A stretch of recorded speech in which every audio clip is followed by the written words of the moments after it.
Great. For the 3 minutes. Hi, everyone. We're going to let people just kind of come into the attendees and we'll get started in just a minute. If you can just give me just a minute and we'll get started. This is the outdoor dining working group.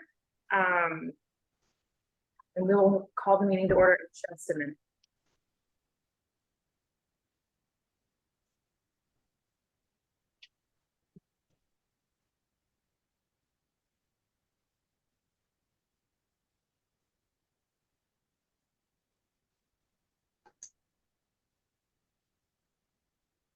For that.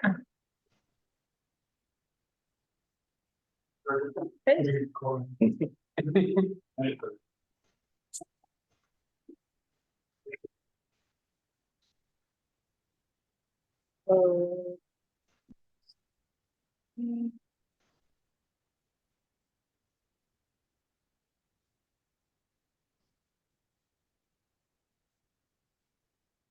Like the sweat.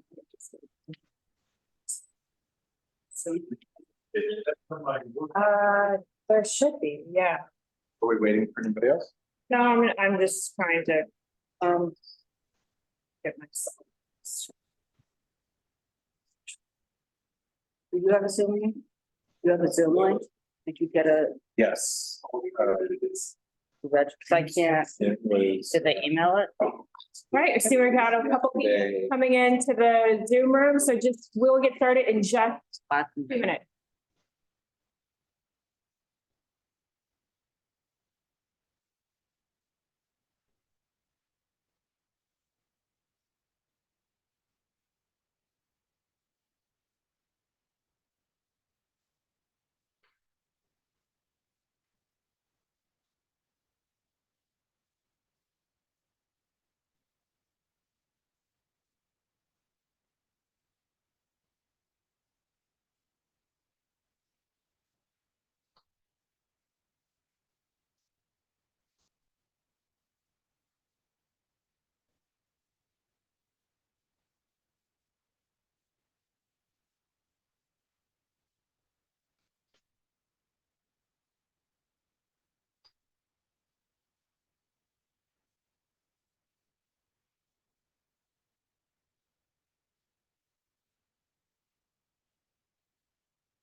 Thank you, everyone, for your patience this evening. So it is 6:37, and I'm going to call this meeting of the Outdoor Dining Working Group to order. We received 3 outdoor dining applications for Dining Out NYC on Monday evening around 5 o'clock. So we have 30 days to review Roadway cafes, and we have 40 days to review Sidewalk cafes. So knowing that it's 3 applications for 2 applicants. So one has Roadway and Sidewalk, and another has just Sidewalk. So with that, since we have the applicant here, I thought we would go over. Is everything right? I thought we would go over.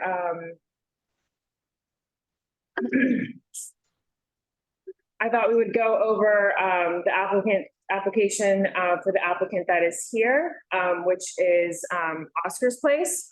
So we have 3 apps. So if we could have a motion to adopt the agenda. So moved. I make a motion.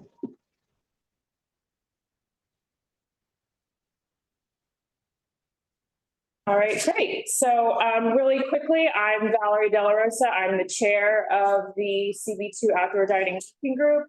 This working group has been together under a couple of different names since end of May 2020. We have since added and expanded our group. So I'll quickly go around and have each person introduce themselves on the committee. Hi, I'm Stella Fitzgerald. Carter Booth. Ben Raftery. Brian Pape. And online, we have, Charlie Secunda. Hi there. great, thank you. Both, Stella has worked on outdoor dining before. Carter Booth, as you know, is a former SLA chair and sits on our SLA committee. Donna Raftery chairs our SLA committees. And Brian is on our landmarks, street activities and resiliency, and missing one. SLA.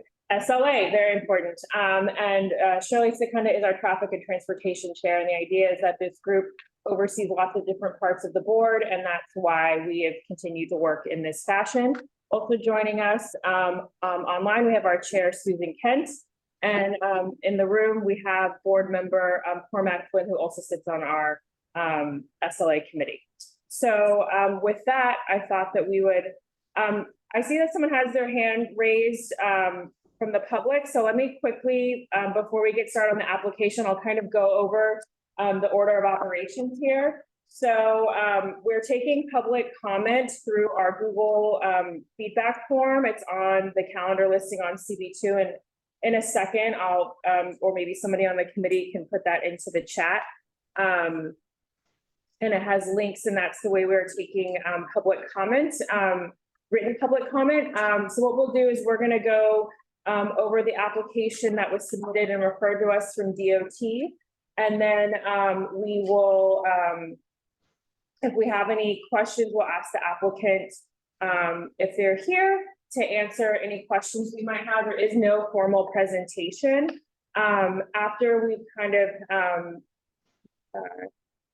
we take any sort of public testimony. What do you guys think? We take the public testimony first before we have the discussion.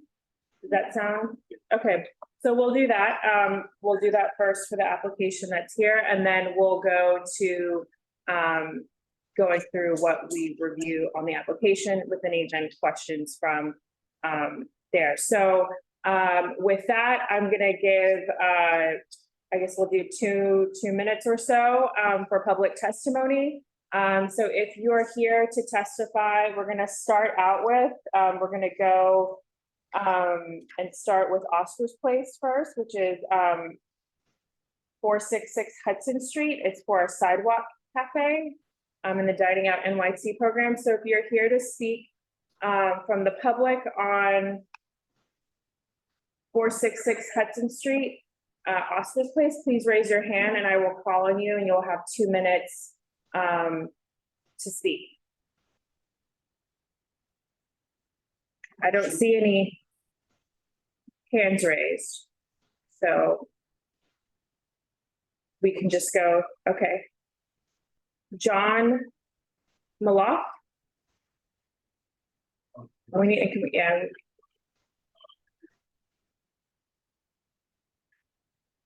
Can you hear me? Yes. You have two- I don't see myself on the screen, but I would like to express my point of view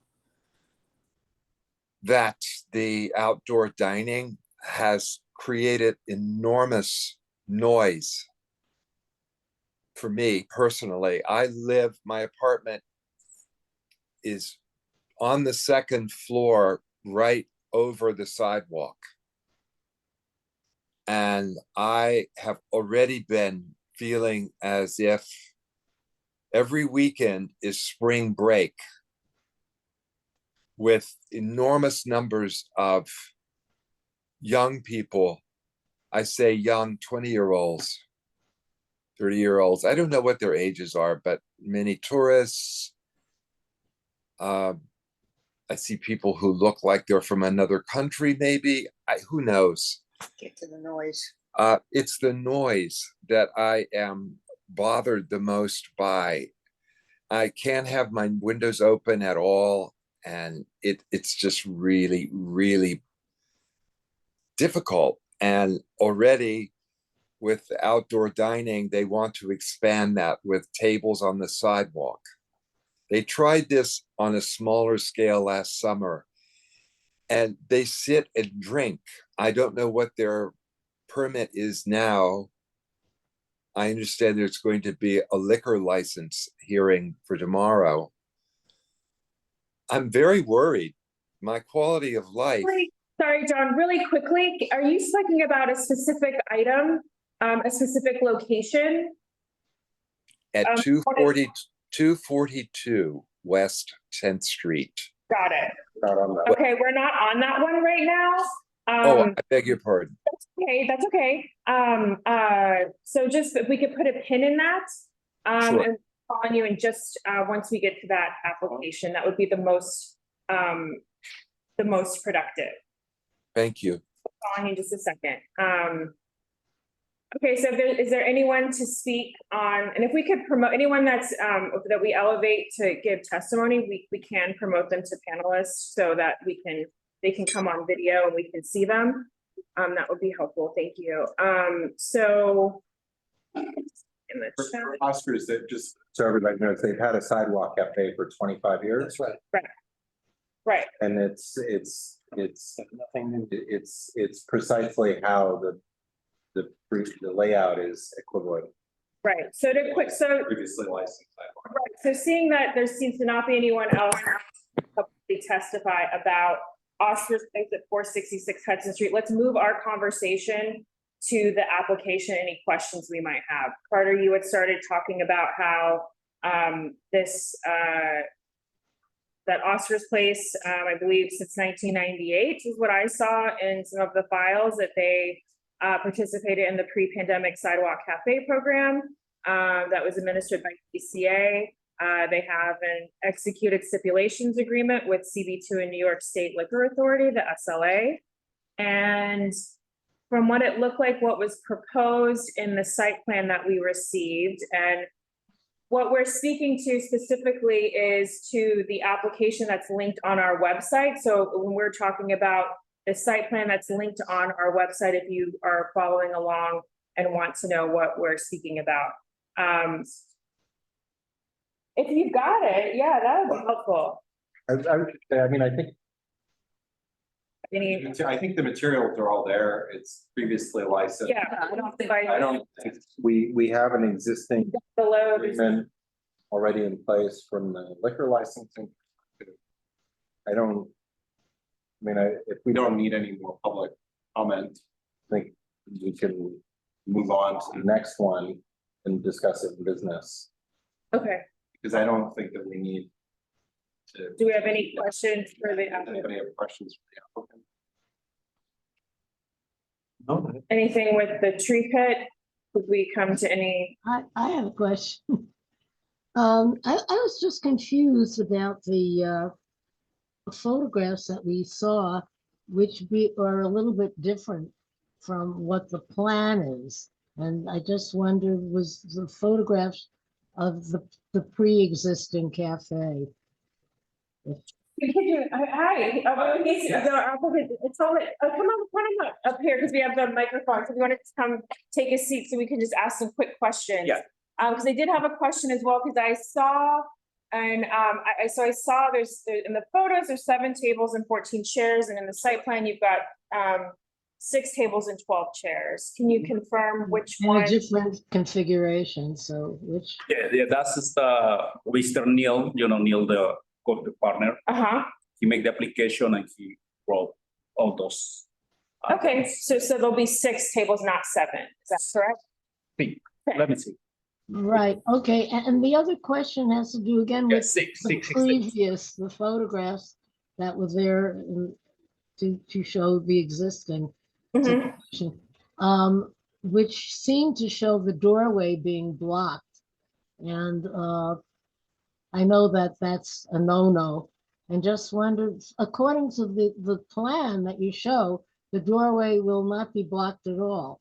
So I just wanted to ascertain that that is correct, and that there will be that much distance from the doorway to the tables. There will be no conflict. Is that correct?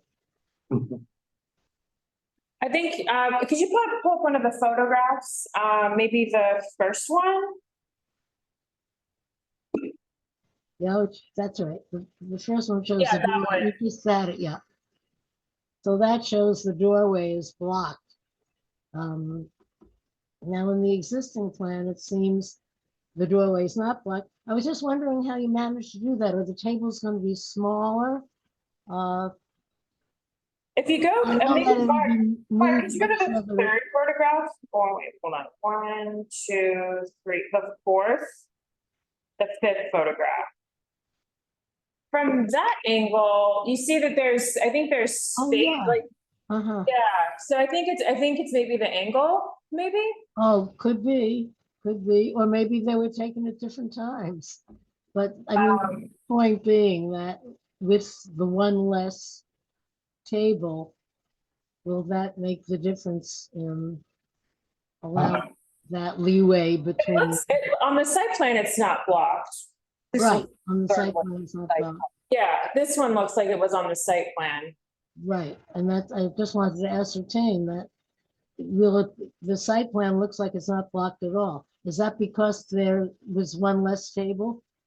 I think that seems to be the case, because I had counted, and that's what I had asked at the top of this, that I had counted 7 in the photograph and 14 chairs, but in the site plan, they have it down to 6 tables. Exactly. Yes. Right. Yeah, And fewer chairs as well, right?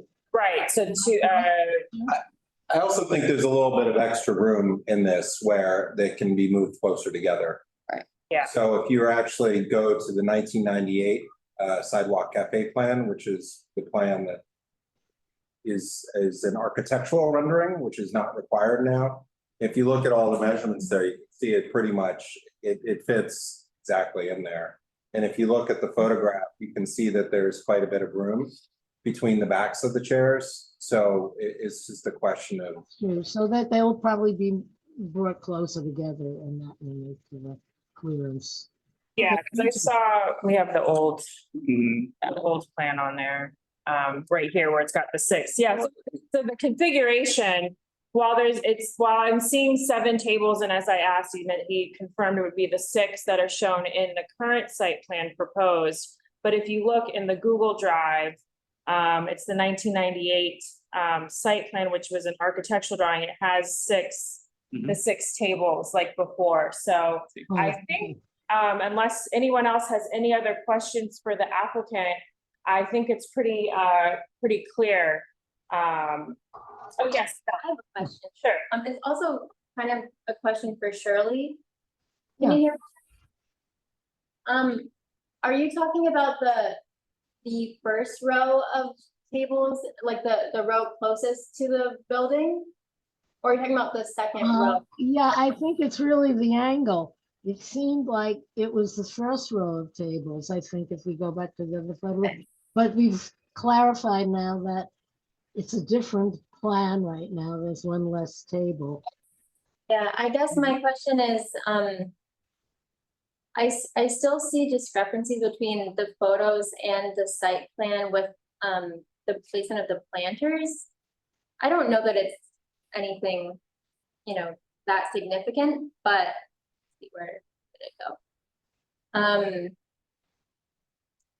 Sorry, I had to pull it up. In the site plan, it looks like, so the entrance, like the southern edge of the entrance door lines up with the planter. Yeah.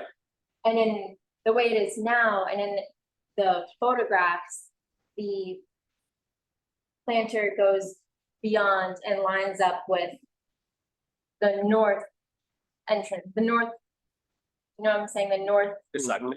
Yeah, and the main entrance is the, right, I went by yesterday and I just took some pictures and measurements, so here's kind of what I'm talking about. The planter goes right to the edge of the property. Is it going to stay like this, or is it going to match the site plan exactly like that? exactly like that, yeah. With 3 planters? Will the planters be different sizes than the ones that are currently there? Well, Could be a little closer space because there's Yeah, space between the planters. because right now it looks like So I think that what you're just saying is just set up the planters so they're touching, so conforming to the plan. Exactly, yeah. Because I think the discrepancy is the plan, the pictures are more spread out than what the plan is. Yes. So it's just a question of tightening it up. Because I think that that's the difference between the temporary program And the, yeah, and the old plan, previously versus now. exactly. It's just keeping it all tightened up, but I think that that's more of a setup situation as Pushing them opposed closer. to Yes. what's in the space where there's clearly room. I guess my question was just whether site plan will change or if the photos will change. So I mean, I will answer that, is that what's enforceable is not the photos. When DOT, it's the site plan Okay. that we want to make sure. So if there's any change we want modified, we're gonna ask the applicant to modify the site plan and resubmit it to DOTs, because they're not, the photos are for the current state, and the photos are not to visually confirm, because someone might have their temporary items up. You guys are doing a great job. It's, to what is being asked for, but we're definitely going to have applications that still have an existing structure from the temporary program that is not what is allowed in, and that's where we're gonna need to confirm. Yes, so. And I see actually now from looking at this, you have 3 plant stands. Yeah. But in the past, one of those 3 plant stands went this way. Exactly. 2 went this way. Correct. And so now they're on this side, so you're still of exactly all the same. And is the previously licensed Sidewalk Cafe. I can see where that's creating a bit of confusion. All right, again, let's see if there's anything in that. I have another question. Sorry about that, which is about the tree. And it's difficult again from a photograph to tell how far the tree is from the cafe. And I think that what did it say, that the tree is 10 feet, which I guess is within the parameters of what are required. But how can we tell that? In the plan, it really doesn't show it. So has anybody taken a look on site? Carter, seems you're pretty familiar with this. Well, I was just, it's been licensed for 25 years with this setup. Yeah. There's been no problems with this setup at the location. I mean, it's a matter of some, the pictures are maybe not quite set up to what the design is, but this has been the norm here, for a quarter of a century is more my point. It's not anything new to us. And that's why I'm comfortable. And I, just think we're reviewing in some pretty significant detail, something that's Pretty compliant. that's pretty compliant and has been there. That's just my point, because we have 1,000 more applications to hear at this point. And I think that the previously licensed Sidewalk cafes, when their plans conform and are similar, or not where our, going into detail is, so. Right, and we have a question on here about, and Mark, thank you for answering one of those on there. So the site plan that you see up, there's a 10-foot clear path. This is on this part of Hudson Street is a regional corridor. So in the Dining Out NYC rules, the required clear path is 10 feet, and that seems to be indicated there. I also took a walk out there myself and looked. You may have seen here. And as far as there's currently nothing in the amenity zone, as we all know, that's in the previous program, that's this space on the sidewalk adjacent to the curb, and the temporary program is the amenity zone, and in the permanent program, it's called the furnishing zone. So there is nothing in there. This is just a sidewalk cafe application. They never had any tables in the furnishing zone, to my knowledge.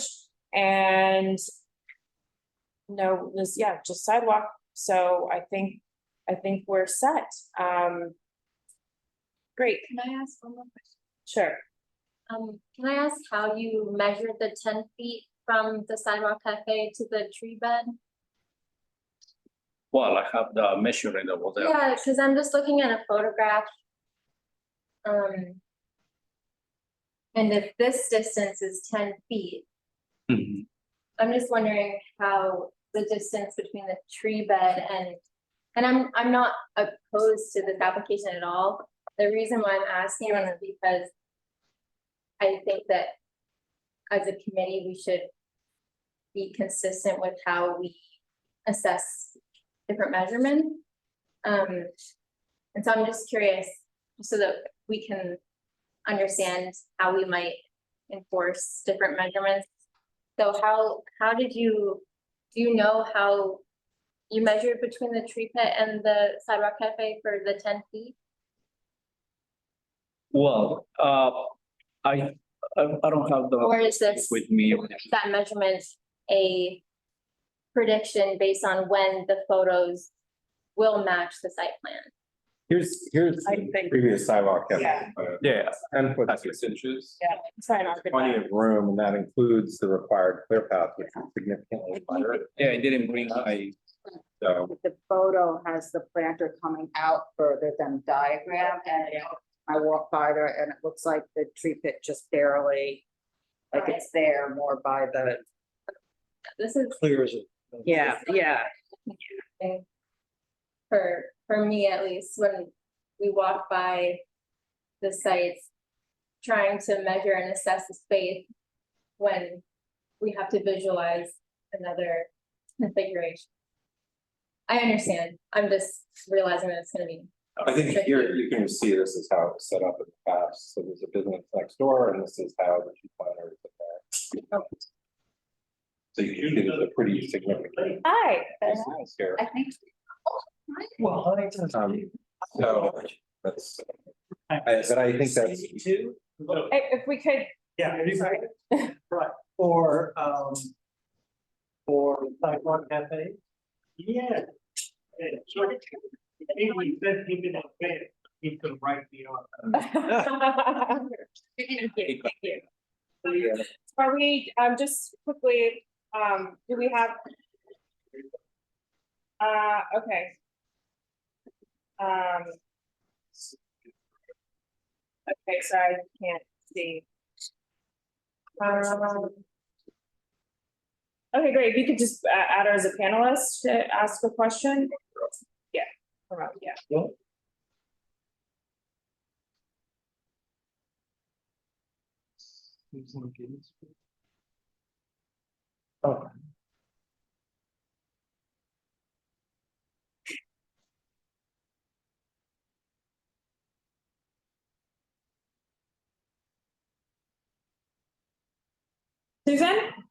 Susan Ginsburg? Mute myself. Okay, fine. No, my question was answered because I was confused. I don't know how to measure or what the measurements are. It seems to me that these are some of the most crucial parts to our sidewalks is if it's 10 feet, 12 feet, 8 feet. And I'm glad it was answered though, about that it was taken into account of the, I think my question was just sort of general. Are we being particular about those measurements? Mhm. We'll take that into consideration. Well, I agreed with some of the panelists here that said we have to be consistent. So if you're going to do it for one, we all love Oscar's Place and it's a wonderful place. But I just think that the consistency is very, very important to me. Anyway, that's all. All right, thank you so much. Okay, great. Thank you. Thanks. All right, Trinidad, Yeah. it was nice to meet you. Thank you Yes, so much. thank you very much. So, we are gonna move on to our next application, and then we have a business session where we'll discuss, but I think we've, have all of the questions that we needed asked, or answered, and that's it. Is there anything else anyone wants to add before and it sounds like we are going to, I don't think we have any modifications we need to communicate to the applicant. So with that, thank you very much. No. Yep. Appreciate it. Thanks so much. Have a good evening. Thank you. All right, so now we're gonna move on to we're gonna move on to 242 West 10th. We'll take public testimony on that first. And I really want to, we're here to listen to your public testimony and accept your written testimony as well. But what we are being asked to opine on is not about whether or not the outdoor dining should stay or not stay. It has been legislated. There is been a bill signed by the mayor. There are rules that have been promulgated, and this is a program that exists. What will help us go through this next application, we have 2 applications for the same venue, 242 West 10th, which is West 10 West. I understand that also shares an address with another neighboring venue that is not part of this application. And so what I'm going to ask is, if you looked at the CB2 Dining Out NYC feedback form, we are looking for feedback on comments from you on the physical footprint and dimensions, comments about the pedestrian flow, comments about the existing curb use. If you can put your comments fit into one of those 3 buckets, that is going to help us communicate that back, as well as make our decision. So for sidewalk cafes, we'll either approve with modifications, or deny. Those are the 3 options we are being asked. That is, we have a review period for the sidewalk cafe. That's one application for this location. And then we have a roadway application for Roadway Cafe. We are asked to comment. There is no approved modifications or denial on a roadway. With that, if you are here to speak on behalf of 242 West 10th, please raise your hand and we will start promoting you to panelists. We will ask for you to keep your comments to 2 minutes. And with that, let me see if there and start calling on people. Okay, so Mikal Petrella, then we'll have Leslie Clark. John Sorry, let's have John. Let's have John. Thank you. Well, let's have John Malof go. Thank you for patiently waiting. Before you do that, are we hearing one, then the other? Let's talk about that. Comments together, just so there's clarity, because there's 2 different applications. It's fine if it's together, but just so everybody. Yeah. What do you guys think? Should we take them separately all together, and either if you're making a comment on pedestrian flow, are you talking about pedestrian flow for the sidewalk cafe, or taking comments about the pedestrian flow for the roadway? What do you guys think? I'm fine with taking the book. Okay. It's just. I think You don't need to hear. it's easier for them to do it once. Great. Okay. Thanks. Just wanted to get everyone's Concerns. If I may make it, that each will affect the other, so you might want to discuss them. Yeah. Yeah. Which is also why we asked DOT to ensure that when they receive applications for both from one location, that we hear them together. So great. Thank you all for that. So John Maloof.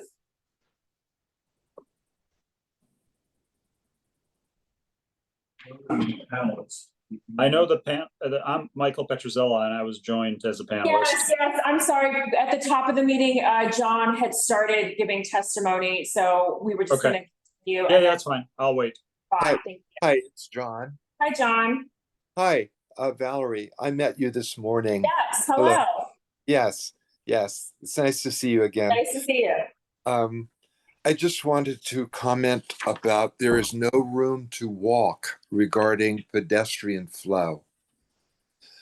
particularly on the weekends. That stretch of, well, you measured, so you will know the exact width of that sidewalk. I don't know that information, but perhaps you'll share it. But there is pedestrian flow issues already.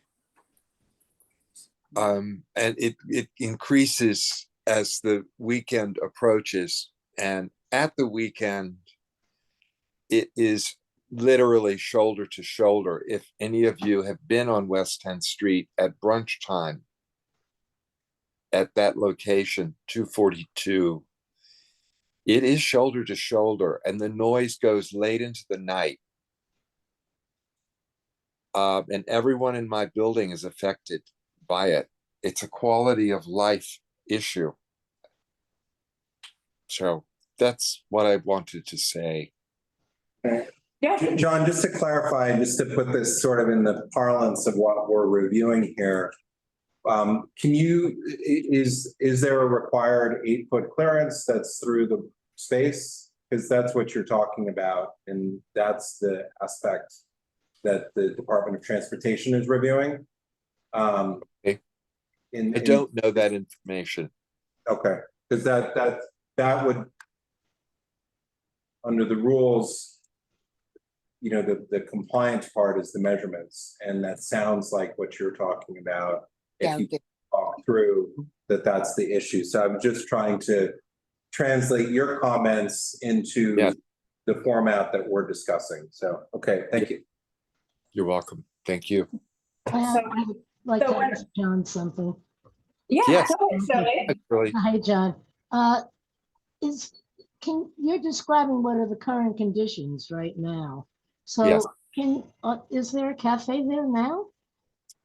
there are two. There is a restaurant that is the applicant for Sidewalk tonight that we're having the hearing about. That's West 10 West. And then the other side of the entranceway to our building is a tea shop that I don't know the name of. Okay, but we're just dealing with the restaurant at hand. Yes. So that one does have a cafe now, a sidewalk cafe.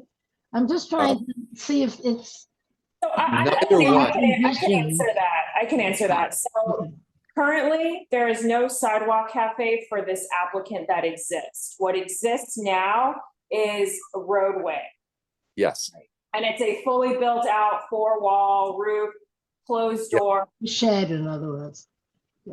Sure. But that's not what is being proposed in their site plan. Yeah, but he's talking about the current conditions, and that's why I wanted to know what was affecting him right now. So that means that if it's in the street, then the sidewalk is the sidewalk, right? That's what I'm trying to get at. I think I understand your point. What the width of the sidewalk now is from the building to the curb, in other words.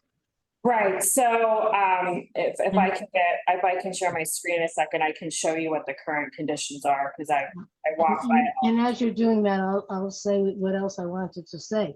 So that with the current situation, it would be less room on the sidewalk because there would be the cafe with 8-foot clearance. And you're suggesting, John, that right now, the full width of the sidewalk is filled with people all the time? Yes, and a tree pit as well, which takes up some portion of the sidewalk. I have not physically measured it. So I have, and I will show the photos in a second. The tree pit isn't right next to the cafe, right? I mean, it's kind of. It's in the amenity zone, and so there's a tree pit, and it has seating built up around it. Okay. Again, it'll just take me a second to get these loaded. Do you have any other comments from the committee for John? As John mentioned, he lives above 242 West 10th, correct? So, Correct. John, Yes. Thinking about the congestion on the sidewalk, is it just pedestrians walking back and forth and it's very busy? Is it people going into the residential buildings along with the people walking, along with people sitting someplace or trying to get into the roadway dining? Just to try to understand what's causing the congestion. It's all of that happening simultaneously. Okay, Bicycles, skateboards, children with basketballs, and so on. So it's an extremely congested sidewalk now. and then are people are using those roadways that are there? The two restaurants, correct? One of them is in use. The other one, I don't know what they did with it. It's just, it seems to be dormant. Okay, and so I guess then, are there people congregating around the roadways waiting to get in, or the service going back and forth, that sort of issue as well? Yes, and there are people congregating at the tree pit. At the tree pit. Yes, Weston West built a seating area around that tree on top of the tree pit. Mhm. So that space is now being commandeered as an adjunct service area for the restaurant. Okay, thanks. Yeah. Noise is the big issue, isn't it? It's the noise is the big issue. Okay, thank you so much, John. Thank you. Next we'll go to Michael, and then, thank you, Ryan, we see you. I will call on you in just a moment, once we're done taking the testimony. So this is Michael Petruzella. Hi. And hi, thanks for taking my question or my comment. I think, and this is maybe a broad problem in the West Village, where our sidewalks are typically more narrow, and also they're not continuous, right? So on that street, you can see there's an entry into like a basement building, so that further narrows that sidewalk. So there's a more constrained flow of pedestrians on that sidewalk. And therefore, it creates a lot of congestions when you have both the sidewalk cafe and a roadway dining or roadway cafe, especially when they're also, people serving both places, right? So I think that's a number one. I think having both on a street like this, I think is a significant constraint to flow of traffic. And I don't know if they can truly clear the 8 feet, but I see a significant problem. The other problem, and I don't know if this is an issue, but it's the sidewalk cafe is on top of a cellar entry. Yeah. Does everybody see that? Yes. Yes. And I don't know if that cellar is used in this location, but in many other locations, I've seen the cellar being used, and they'll remove the tables, they'll open the cellar, they'll put cones, right, on red cones so people don't fall into the cellar, further constraining the flow of traffic because they have roadway dining on the other end. And that is a further constraining issue. And so I don't know the use of the cellar, but it sits on top of an entry into a cellar. Those are my 2 comments. So, thank you for that. I do see in the rules, it says a sidewalk cafe other than an enclosed sidewalk cafe, which has to have existed before COVID, shall not be located over or block any of the following cellar and basement doors. So that's on, you guys see that? Right, and I think if you go on and read on about that, there's some specific language about the cellar door or that sidewalk access has to be a part of the required egress for the basement. Right. And this particular cellar door is padlocked shut. It's secure. And so I wonder if the question of, is the Department of Buildings declaring that to be a required egress? to be always available as long as it's occupied? Or are there other means of egress for the basement? That would be my question. I don't know if that's a part of this scope of inquiry. Well, I think it is part of the scope of inquiry because it's what's in the rules of having to make that determination, right? Okay. But I don't know how I. Right. Steve How do you get it? determines. Who's gonna answer that? Yeah. Okay, was there anything, did you guys have any other questions for, Mikal? Yeah, Michael, you can call Michael, me. okay, sorry, I didn't know, I just saw. No, it's, the spelling is confusing, but you can call me Michael. Okay, thank you. Thank you.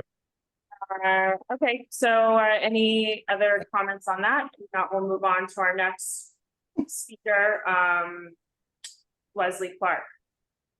Thank you for having me. I did submit comments in an Yes. email, and I think you guys got that, and I just took a look at your form and tried my as best I could. I had several objections to this applications. One of them on page 10, it asked for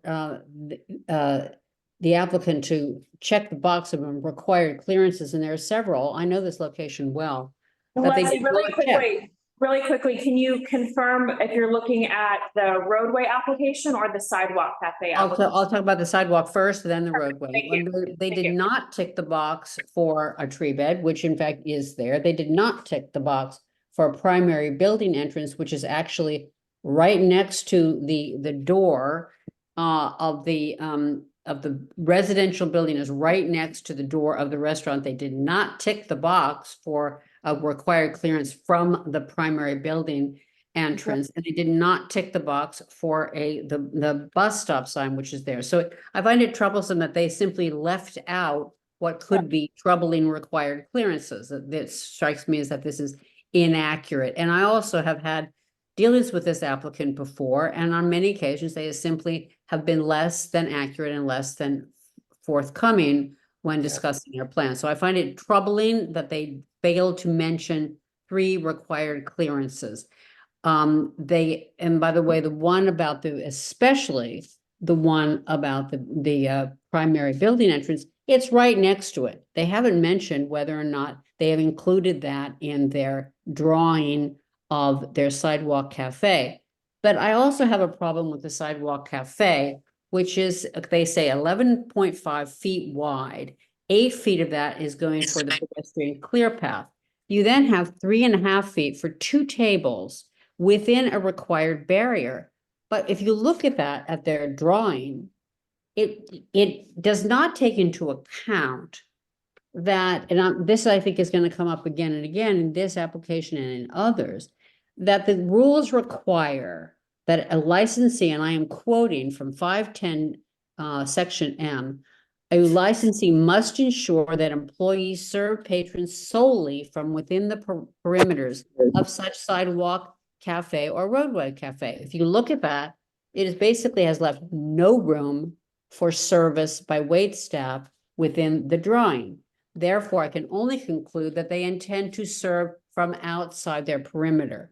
The fact is, there isn't enough room here. They cannot have 8 feet and a perimeter that includes enough room for 2 tables, 4 chairs, and wait staff. I think this indicates that, in fact, this is not appropriate at this location. That's my first comment about that. I also find it interesting that they said on the roadway application, by the way, they don't mention at all in the sidewalk application that there is a tree bed there. But on the roadway application, they have the most bizarre note, which says that the tree bed and bench can be removed, which are owned by the business next door. I certainly hope they don't mean that the tree can be removed, since I believe the tree pit and the tree actually belong to the Parks Department. So what they're basically saying here is that don't worry about that tree, which, by the way, is a required clearance for both the roadway and the sidewalk cafe. They're basically saying, don't worry, we're going to get rid of it. You can't get rid of a tree. You can take away the bench, but you can't get rid of a tree. Also, and I'm moving on here to the roadway. Basically, what you have here, and I think many of you here are aware of how narrow this street is. There are now 2 sheds there already. There's the one on the tea shop just north of this location, and there's one for Lartusi further up the street. You also have here a bus lane, a bike lane, and the 6th precinct, which is right there, right across the street from this. So you have an awful lot of activity on a narrow village street. I just don't see where it is going to be useful or safe to add another 7 feet of roadway use to an area that is already supporting bus, bikes, and police. It's not safe. Great. That's my view. It's not safe. And since the rules do call for a 15-foot emergency access, I just don't see how you're going to get it on this. So those are my objections. No, there, She was wonderful. So a question for you, Leslie. When I'm looking at an older picture of this establishment before anything is built, right? Mhm. And I see the residential doorways on both sides that are referenced.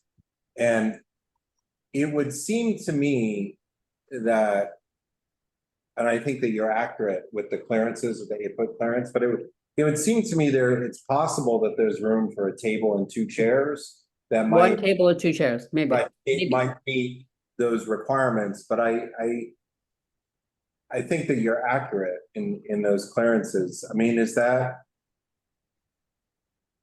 Because we don't have we have an opportunity here to correct, if measurements aren't accurate, but not to opine on whether or not we think there should be one here. But that just seems to me that there's a possibility of a table and 2 chairs, depending on what size they are. That's very possible, but I do find it troubling that there's a form there and they're asked to tick the box and note where there are required clearances that could affect this application. And they simply have not done it. They simply Right. have not, they've ignored the fact that there are required clearances. So that's really troubling. So that means that, I mean, we're here, John's here, I'm here, we both live on the block to actually tell you that these required clearances would be appropriate in this case, but you're looking at an application in which the applicant has not given you this information. That I find troubling. But I also find troubling the business about how they have shown you a drawing in which you can't possibly serve within the perimeter unless you have you have waste stuff that's going to shimmy between, a tiny table and a perimeter. They're going to serve. No, I understand that. I'm just trying to figure, I mean, if the measurements are not accurate, what would be the modification to the site plan? That would result in because that's the feedback that we've been asked to give to Department of Transportation is with respect to the measurements, accuracy, et cetera, whether or not the clear path can move through. So I'm trying to work on what our commentary would be as far as, because we can only comment once.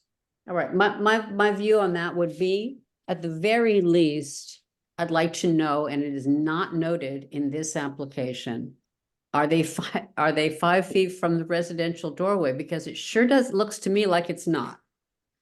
It sure looks to me as if they have not met that required clearance. If so, as you suggest, they might be able to have 1 table. But again, I would ask the question, given 510 section M, whether or not of the permanent rules, they can serve within even 1 table. Is it possible here to say that because the required clearances have not been noted and because of the actual width of this sidewalk, that this cannot be here? Well, I think to answer that is, this is where we would ask for the site, like, we are going to call on the applicant to answer some of our questions about the application.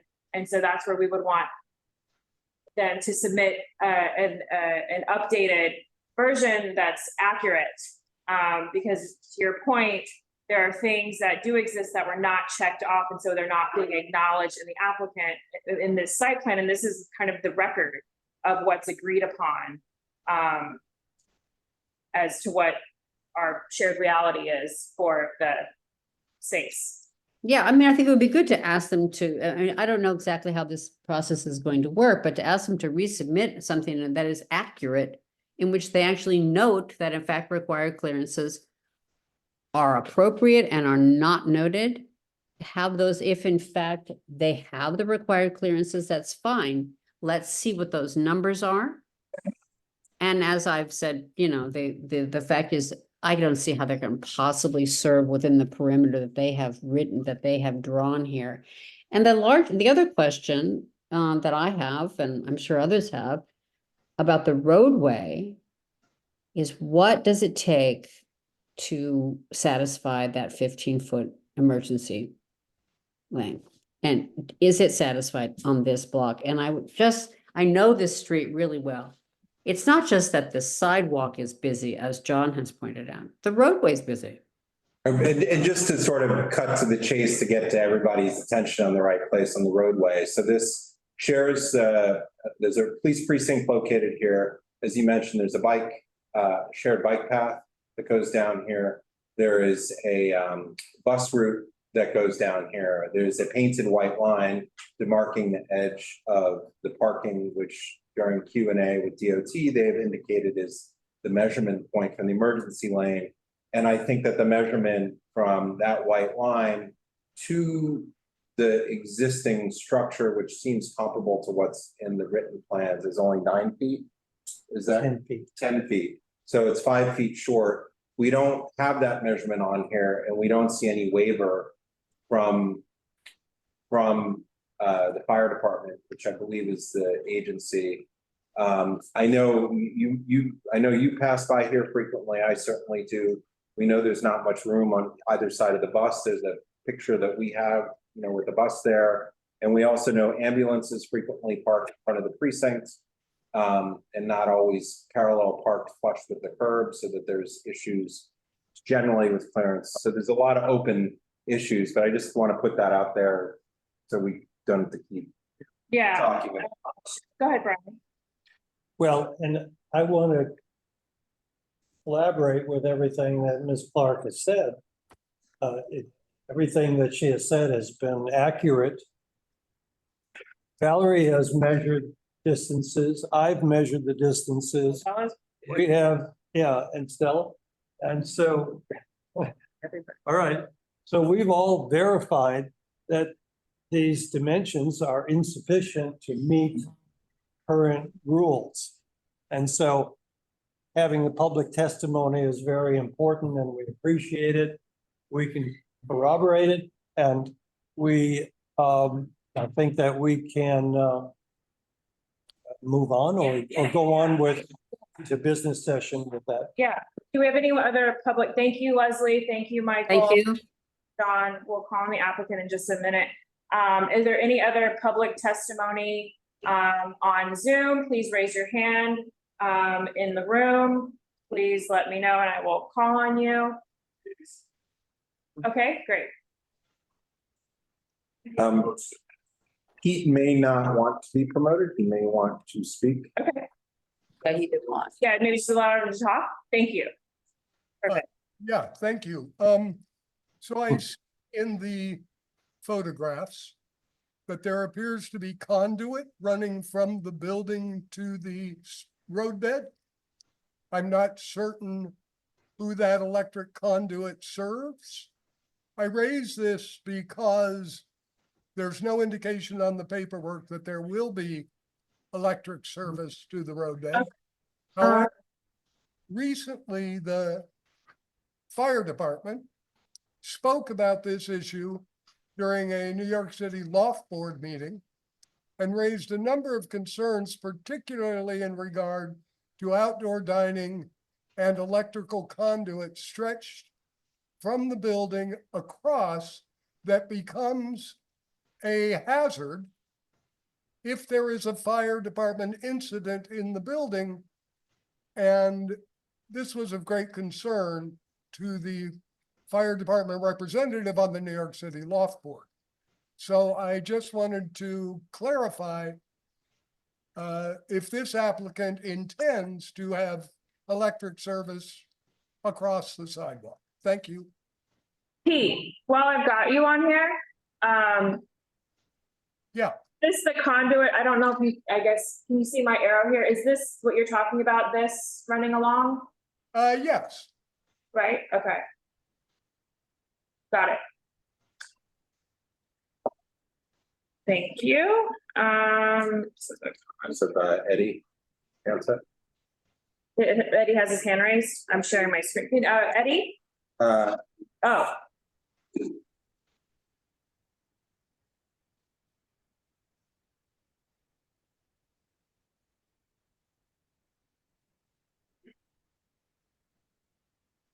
And just so we're clear in the application paperwork, it's the last item on section 3, material requirements. Thank Lighting and electrical connections where nothing there is checked, so it's just not clear to me. Yeah, and hopefully the applicant can clarify, and unfortunately, we have situations that are not compliant with the proposed rules, but the existing situation which the operators are allowed to continue. Understood. Yeah. Until November, end of November. So whatever, depending on the circumstance, a different date. Eddie, Yeah, Eddie? we've asked you to unmute. Can you, if you're on your phone, if you could just hit the microphone on the bottom. *6. Or *6 or.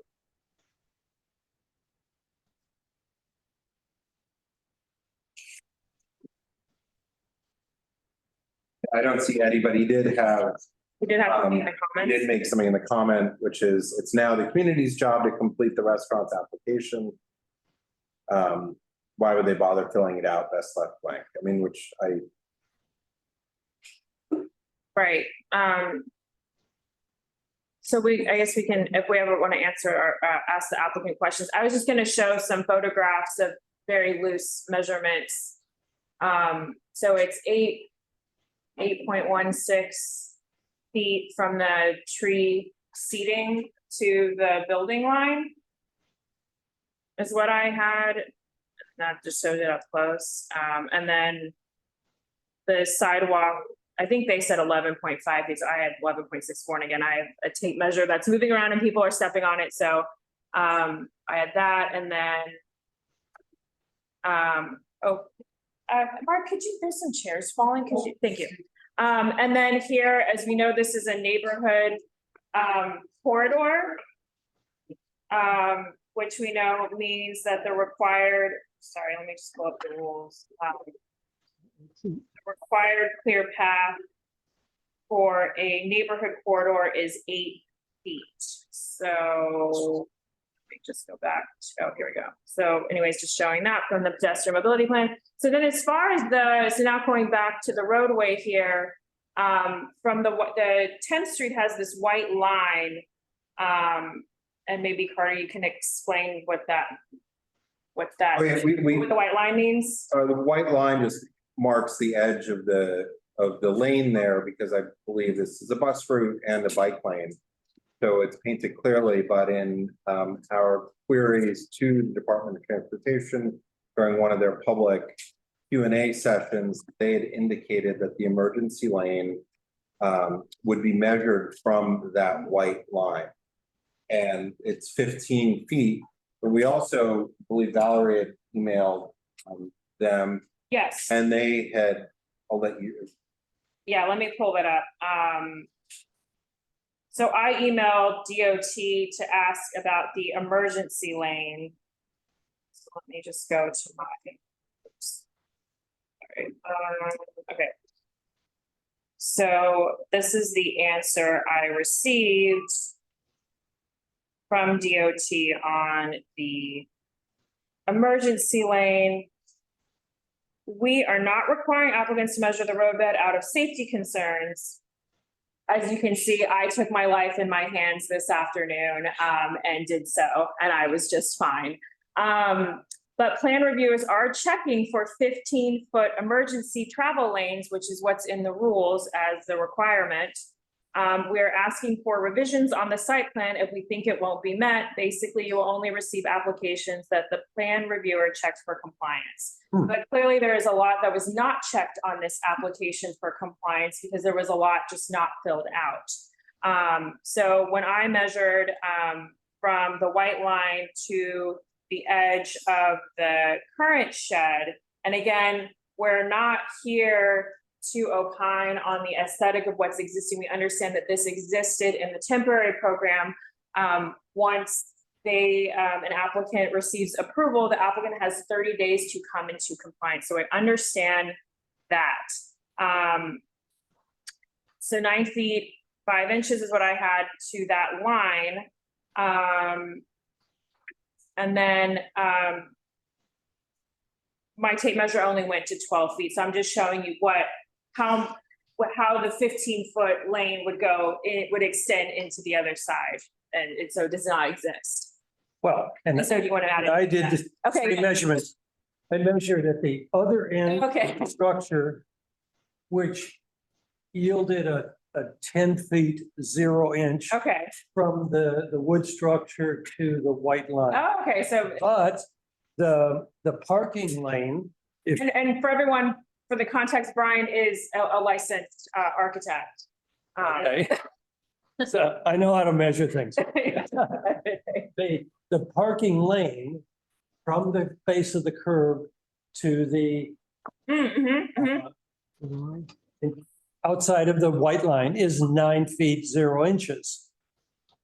Then at the, as I say, as the other end of that wooden structure, it was 6 feet, 8 inches from the outer face on the street to the curb So the, side. so the structure itself is about 6 feet, 8 inches. 6 feet, 8 on inches. that side. That's, And the proposed structure is 7 feet, I believe, is what he has in the plan. So Right. it's basically even what we're worse. seeing there. That's worse, yeah. So that's taken. Right. And then the street width is 26 feet as marked on some of the New York City's materials, the roadbed width. So these are this Yeah, is 20 a complicated application, and it's certainly no fault of the applicant, the complicated situation, but we now have a new set of rules and we're not getting complete information. Right. The DOT has assessed that this is accurate. So I noticed that in the definitions of the curb, Yes. it doesn't say to measure to the street side face of the curb or to the sidewalk joint of the curb. So in this context, with these actual measurements, if you measure to the sidewalk joint of the curb to the other side of the street, sidewalk joint of the curb, I imagine you could get 26 feet. Rather than the 25 feet, a few inches. So that's, but that does not, even that, you can quibble about those few inches. But it clearly, if you've got cars parked on both sides of the street, which is allowed, there is only a 10 feet or less of actual travel lane, much less than the 15 feet required. So I don't see how anybody could get a 15-foot emergency lane, no matter how you slice it. And not only that, we don't have a waiver, and we have some. And wait, can you clarify what kind of waiver we're talking about? I know, but I just want you to say it. Apparently there's a waiver process, but nobody we're all going through this for the first time, so nobody knows what. And that would be a waiver from, And that would be a waiver from the fire department. and that's also, that's in the rules as well. So we have a lot of open issues. I mean, are we? Yeah, I was gonna say, are you guys ready to have your questions? I'll call up the applicant. We finished with the public testimony? Yeah, is there any other public testimony? And then we'll, there's no room for any tables on the sidewalk. They must leave 8 feet from the tree bed. Is that what you? Yeah, I don't know if we could talk about it now. Wanna wait a minute? Yeah, or you want to You wanna tell me? share that? I mean, I can add this. Do you have the airdrop on? There's airdrop it? Just remind you of what I heard earlier. Even if it comes to that, the question about whether there is space. Yes, that's right. And the ultimate determiner, just so, and this is why I was asking the question earlier to Leslie, is the Department of Transportation. So we have to articulate our concerns in the feedback forms so that they clearly understand the concerns that we're trying to say, and that's what the check boxes are all, or the boxes are all about. So Well, and because it's their their interpretation, right? It's everyone's interpretation of what they're ultimately gonna determine for the rules. So with that, I'm just uploading the site plan and the form, so I have them in this kind of deck that's easy to refer to once we have applicant, but who would like to start out with questions for the applicant? I think Stella's just her, what she is. Okay. Is the key discussion Okay, points for the sidewalk, and I think that Okay, all so the let me- questions for the roadway are. I actually have one other. But should we? What order? Should cover the sidewalk first. yeah, let's cover the sidewalk. Let me get your download. Just grab this site plan. This one. Yes, Ryan Reynolds is the applicant who I believe registered. Yes.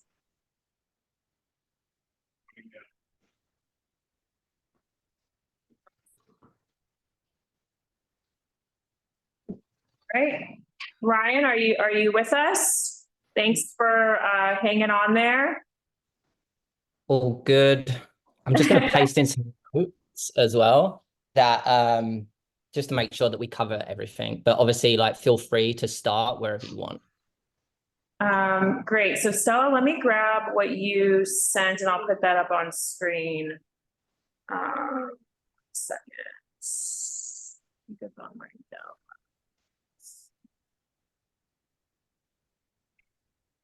When did you take the photo, or what's the name of it? IMG 0942.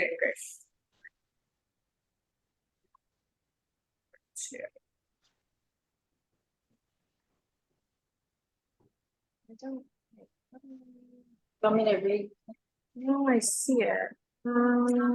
It's right here. I see it, but I'm not.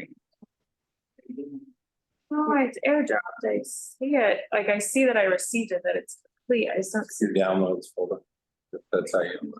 Can you just search? I think AirDrop actually goes to desktop, Oh, so it might be on your desktop. I airdrop stuff all the time. Hold on. You took it today? I took it last night. I think it should show. I should just like. Or maybe it's texted to me. Because I can airdrop from my phone. I airdrop from my phone all the time. But I can never find it when I get this.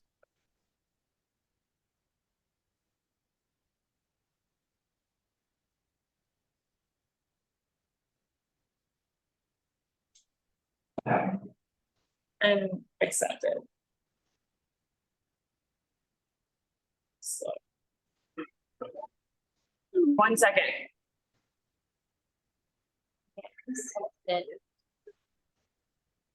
Oh, yeah, just do that. Thank you.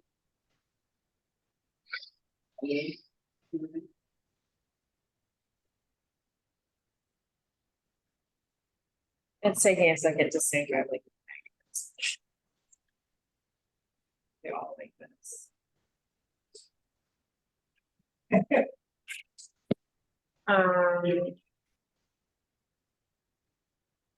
Sorry, y'all, it's just taking a second.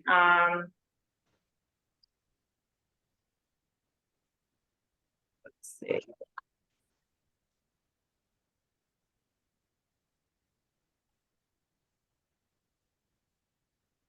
Yeah, I don't know, it's just like taking some time.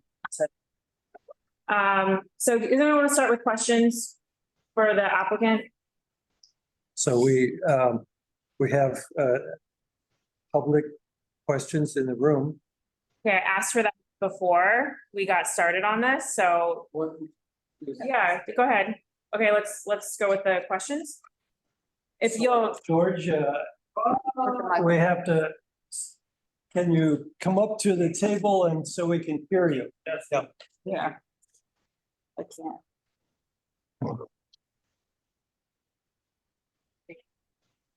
I was very delighted to see Brian back in this room. Brian has been writing for my paper ever since it began.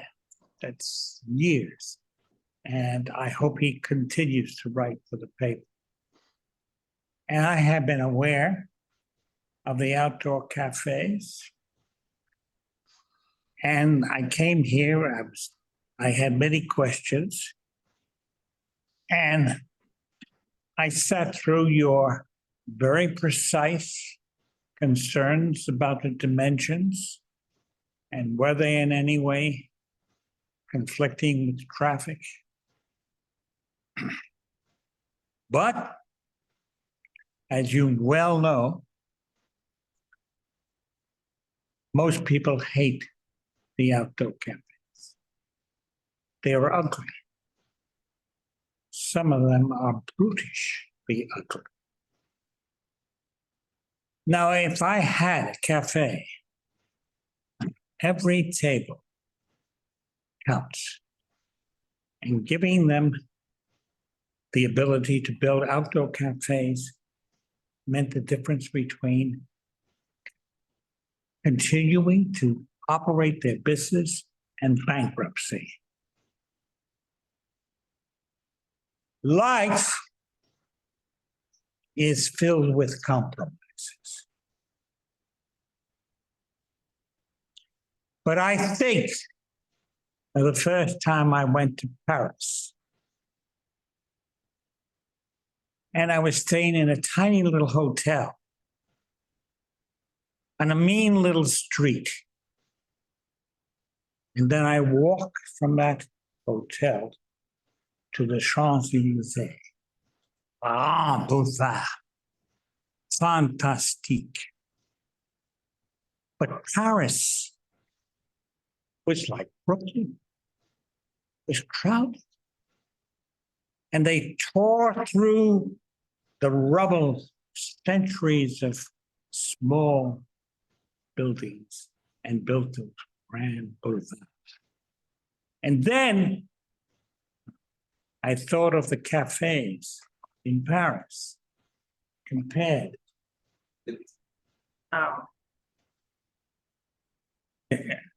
Compared to what's going on in the village. I'm just around the corner from me on West 10th Street.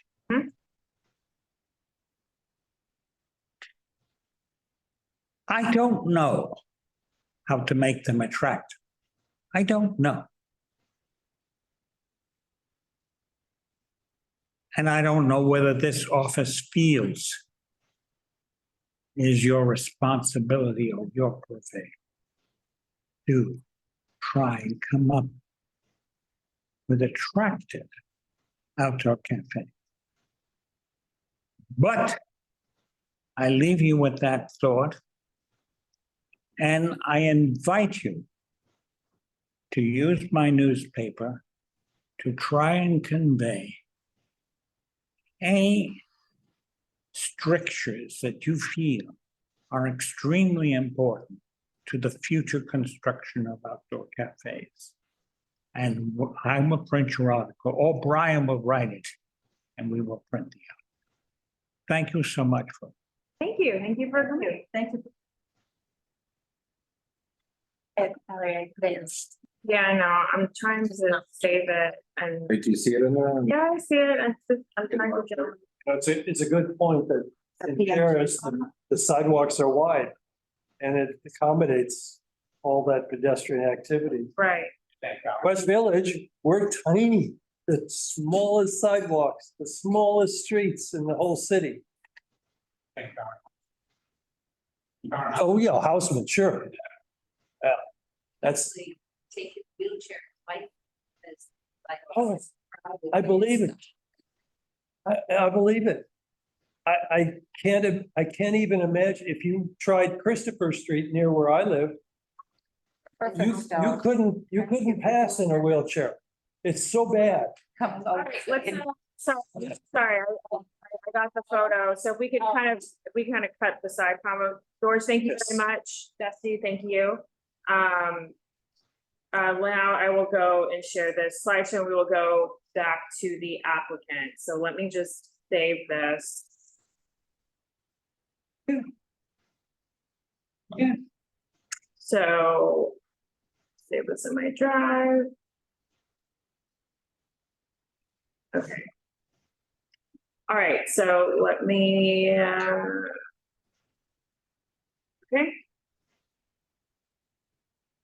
And we also have some comments from the applicant that I think were just shared to the host, so I put those on a slide. So if you'll just give me a second to share my screen. They're in the chat. Okay, Ryan, we're back. Thank you. Thank you, George. Thank you, Dusty. So this was the photo that Stella had shared. Stella, do you want to give any context to this? Sure. So I used a measure app on my phone, which I actually feel does have some credibility because my measurements match Brian for the 10.5 feet for the travel lane, and then I had 6 feet 9 inches for the shed, but close enough. So I measured the 3.6, or I keep saying the wrong thing. You know what I mean? The 3 feet 6 inches from the edge of the door frame, which in the diagram, the site plan, that's where they say that the sidewalk cafe will begin. And then I measured from that point to the corner of the tree pit with the bench. So obviously it would be different if the bench was removed, if that's even a possibility that we could ask for, I don't know. But it's still, the tree pit is still there, so.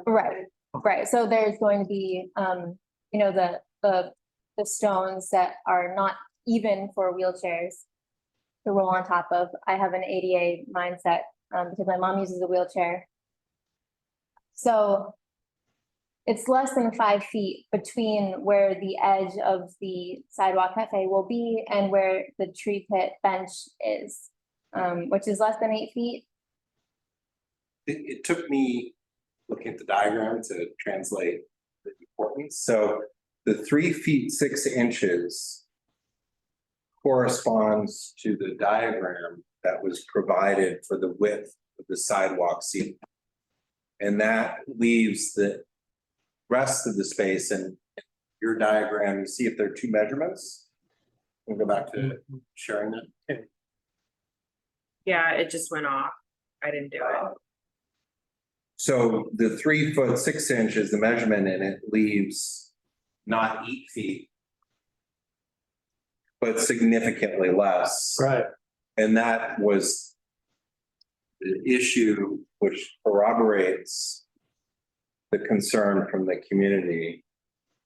And what we have heard, Donna, Valerie, and I have participated on the Q&A with DOT, is that 8 feet can move, not in sharp right angles, but it can flow through the sidewalk. But in this particular case, in the way the diagram is indicated, it doesn't allow for a flow of the 8 feet. That's right. And That is a concern. Yes. Right, and we don't have any measurements other than what is presented, so we don't know if a table and two chairs can fit on the sidewalk and maintain an 8-foot clearance in such a way that would maintain that 8-foot clearance without a sharp right angle. And I went out to measure that with the understanding of my reading and interpretation of what DOT has put on the website, all of the criteria of the clear path. And it does show diagrams that the clear path can make a turn around an obstacle, but the 8-foot width has to be consistent. And so I measured from the tree pit to the nearest point that was 8 feet from the corner of the tree pit. And it hit about the middle of the cellar door. So that would be at about where the first table comes.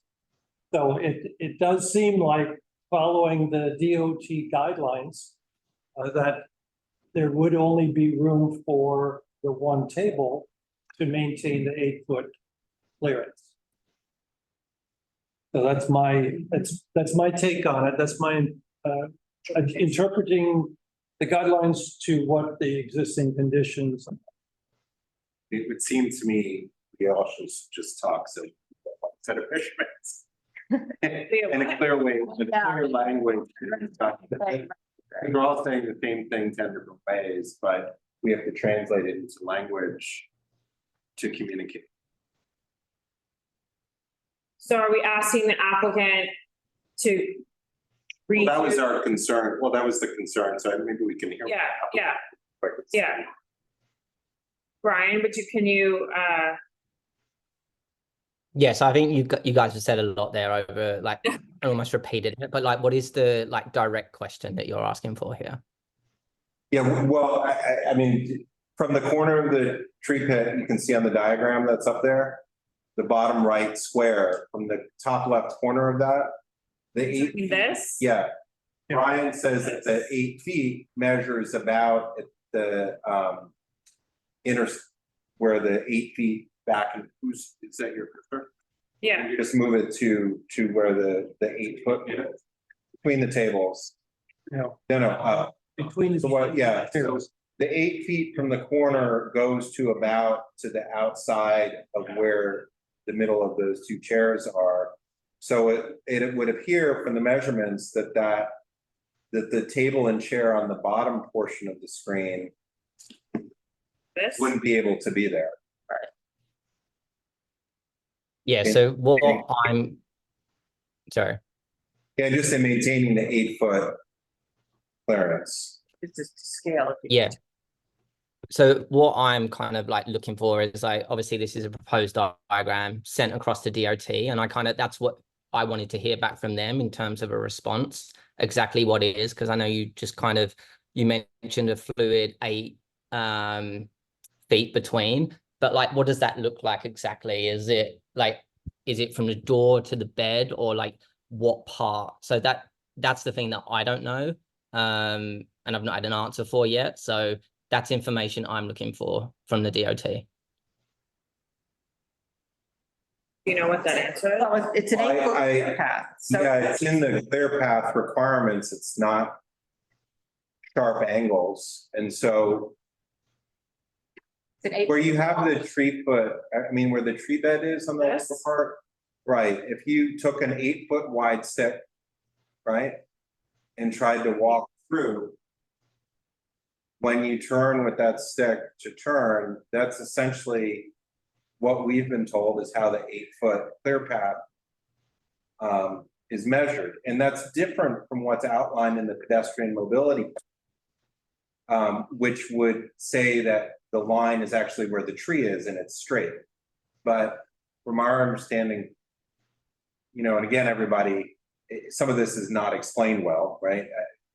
It is and it isn't, but that would be sort of a curving line around these objects, not sharp angles. And in the past, from the sidewalks, if you took that top left corner looking at what's on the screen from the tree pit, and if you took a compass and it was 8 feet, and you just scored a quarter circle, that would be how that 8 feet is arrived at to get past. And to that To get point, past things. that is what they illustrate when they're illustrating in their guidelines.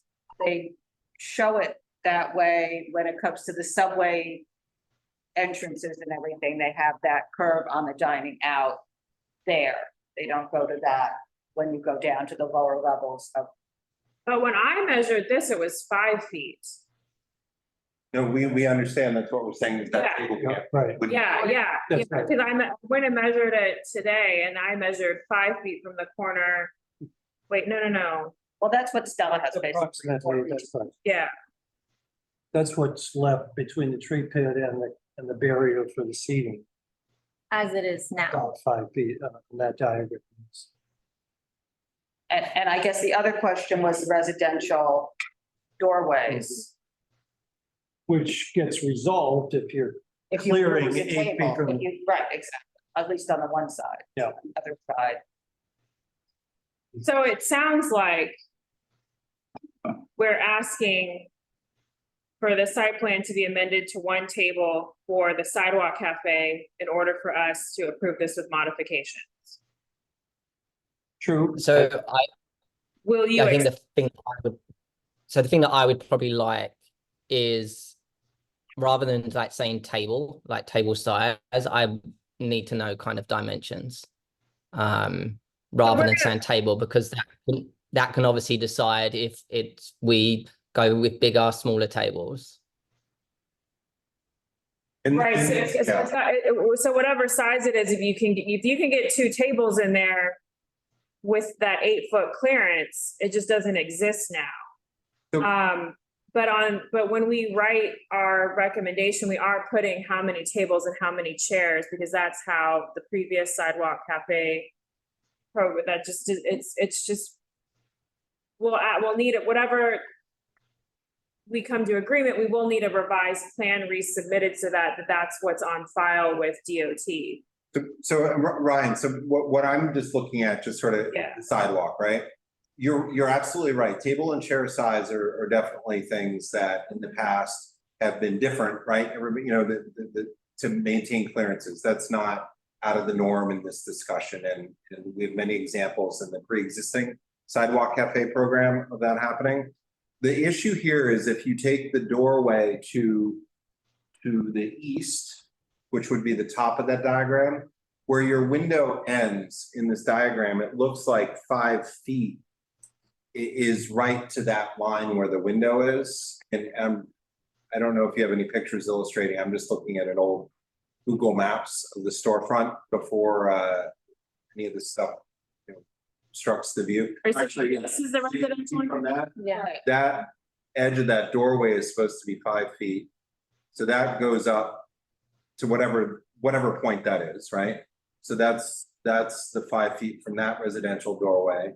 The other side is relevant, but it's not, because the 8-foot clear path kind of supersedes it with the movement. But I do think that there is room there for a table and 2 chairs, but the diagram has to be revised with all those measurements. And this has been our concern with DOT releasing these things to us without sort of looking at all these issues. And I know you had mentioned at the liquor licensing meeting, hey, they didn't come back to us. So, we're both in the same kind of situation here, but ultimately that's the concern for the sidewalk.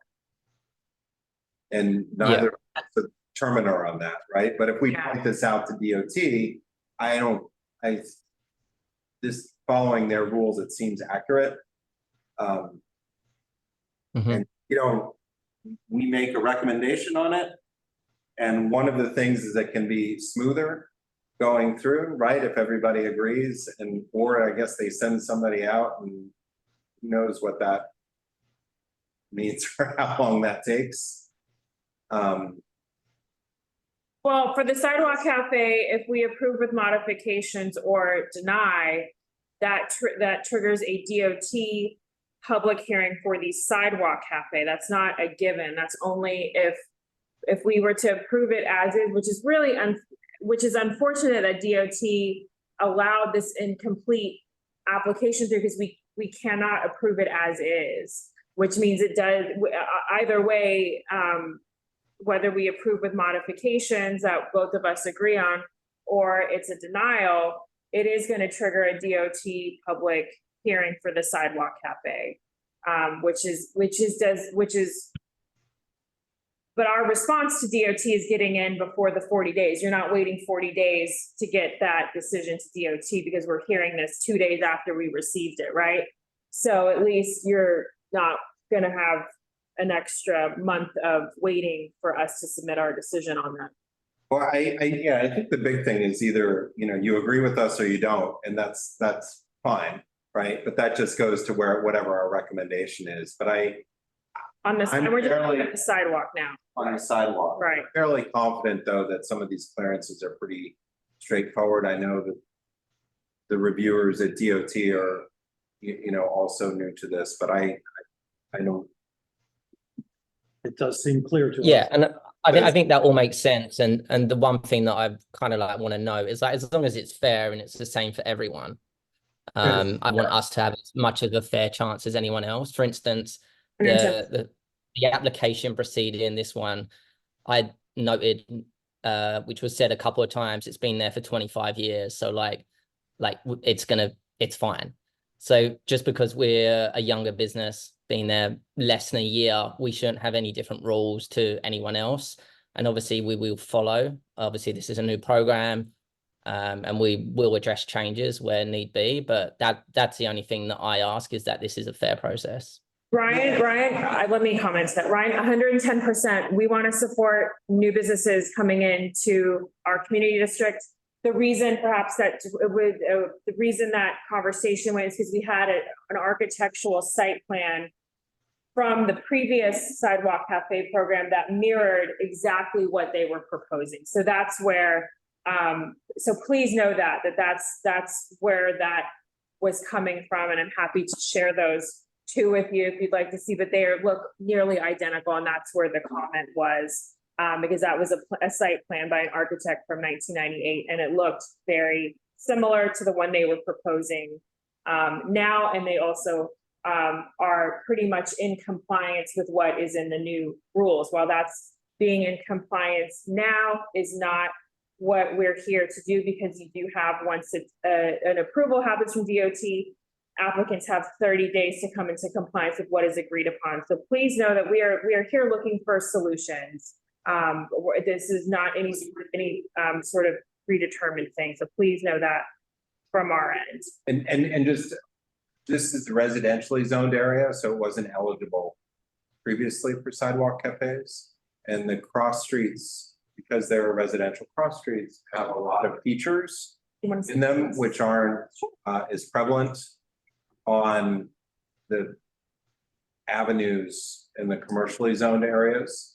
And so, and the temporary program had a lot more flexibility as well, and the rules that they've expanded the universe of where sidewalk cafes can exist. But I think, from having looked at many of these over time, this is not unusual in the residential areas, that most storefronts such as yours will really only have room for a table and 2 chairs. Given those clearance requirements, the width of the storefronts, et cetera, and that's I think this, right, from walking down, your sidewalk's not dissimilar to most of the streets. And it's the tree pits that would make all the difference, or a light pole.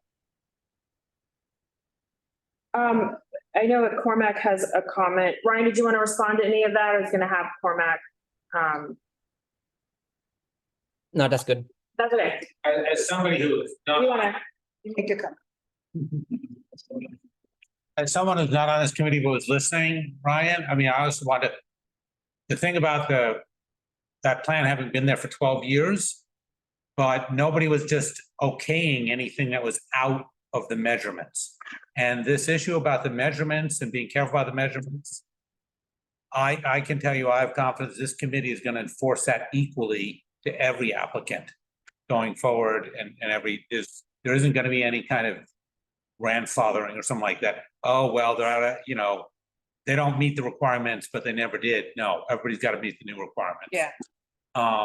The only other question I had was, there was something raised earlier by a member of the public about serving space. And I realized that the outdoor dining now for this table and chair we're talking about is only 3.5 feet deep. And I wonder how much space is needed for serving space. I mean, if you have maybe a 2-foot wide table, it leaves 18, is that considered adequate serving space for a server? And I don't know the answer to that. I'm just putting that out to all of you. Well, So we've actually based it off the fact of the size of our tables inside, which if you've been inside, our tables are 16 inches. In between some tables, there's honestly like 10 inches. But the fact of the matter is, like, people love the village, they love the character of it. It's similar to the situation at the vet. If our tables are 16 inches outside, it actually leaves an additional 26 inches. So to be honest, like, based on my experience, there is more than enough room to serve And tables. is this in terms of just like the volume of the table? I know this just has menus on it. This is not any sort of, but the one that's here in the photo, is that? No, that's not the table. We would get the table custom made. So Okay, all of our tables inside are like custom made. Okay. Got it. We're not trying to opine on, like, I was just trying to understand if that was what you were proposing, just so we get an idea. Yes. No. I have a question about how that particular rule is interpreted. If you had a single table at that location over the cellar door, is the serving aisle along the window, just coming from the door to the table? Because you're not trying to serve around the other side of the table, you're just trying to approach the table. And does that qualify as a serving aisle? Tables are required to be up against. Doesn't matter unless he's. Table against the wall. That's I- not, I think if we look at the diagram at that midpoint section, which is after where you had measured for a singular table, if the table's dimensions are such that, the chairs can fit in, the clear path, there's 3.5 feet. And that's plenty of room for a 2-top. So I guess this And- is where I measured 5. Plus server walking. I mean, what is this? 18 inches, maybe? Better. Something like. Right, so you have another 18 inches for somebody to serve to the table. In that 3.5 feet. So that's a detail. Yeah, I We think don't have that's, to, we don't have to opine on yeah, that. it's within defined area. I think that what you're hearing, Brian, is to just need a plan that has all those measurements. And I'm sure that you can figure them out from the doors that are, Donna, you can go to next. that the table dimensions are such that you can fit the normal chairs in there. And I know the chairs we're sitting on now are bigger than, what are in sidewalk cafes. I don't think it's. Right. So, are we addressing the tree planter because that is something in the furnishing zone? The I tree. don't think you're allowed to have anything on the tree. Yeah. To the tree, around the tree, Yeah. you're gonna put in half. So is that tree, I understand that there's, we can either talk about it with Roadway, we can talk about it with this one, but I also want to talk about the form before we move on to the Roadway. But there is this, and while I think it is beautiful, It's lovely woodwork, but it is, there's not allowed to be anything in the furnishing zone, which is the sidewalk space adjacent to the curb with the rules. And then, you're not allowed to build something around a tree in this program. So, would you, yeah, I don't, am I asking to stipulate to removing it Yes. as part of our approval with, if we were to approve with It's my understanding. modifications? Yeah. So we'd like that clarified. Could you address that? So it's not, to state earlier, it's not something we built. I know someone on the call said that we built that. We did not actually build that. It's a part of the current outdoor cabin, and you can tell by the type of wood it is that it's all exactly the same. From my knowledge is that all of, obviously the outdoor cabin, shed, whatever you guys want to call it, they're being removed anyway, because we would want to build our outdoor area. Mhm. And I believe probably a part of that would be for the tea shop to remove that bench area as well. But again, I can't speak to that. Or do you want to address that? So I guess the modification that we're asking for is the reduction to 1 table, 2 chairs, a revised diagram, right, that reflects that.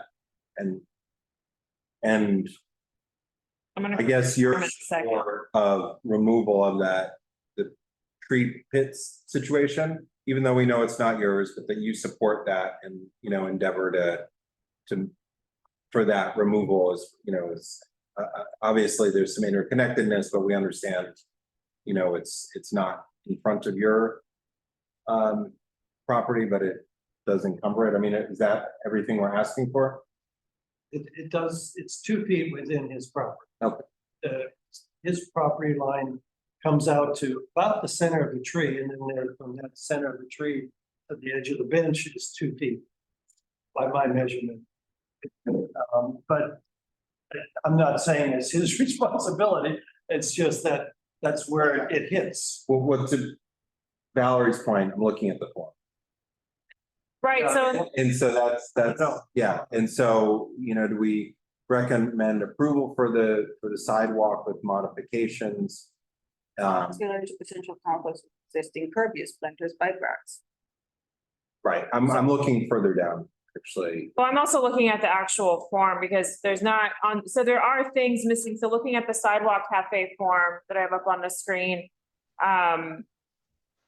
You haven't checked, I don't see the street tree bed checked off because that is within. Right, and then saying what that measurement is. So we would also ask with the revised site plan for the sidewalk cafe, the form would need to be revised. I mean, similar, you know, I'm trying to think of what else. Is there anything else missing? Yes, the S20. What, the electrical, the lighting and electrical connections, since there is right now the indication of using electrical. I believe the lighting looks like it goes with the other roadway, but the S22, Brian had asked in the chat which one was for the residential doorway, and that's S22. So we need the sidewalk cafe form revised to indicate this S06, the street tree bed, and what that measurement is, as well as S22, the primary building entrance, what that feet, right? Both sides. On both sides. But there's only one blank on there. How is that? How are we gonna know? That's Okay. What it is. Okay, and then is there anything else on that left-hand side of the form that's missing, that's not checked off? Well, I'm just wondering about the bus stop pole. It's more than 15. Yeah, that doesn't need to be. I believe it's 18. Whatever it should be filled in. Okay, But it says don't mention it if it's less than or more than whatever.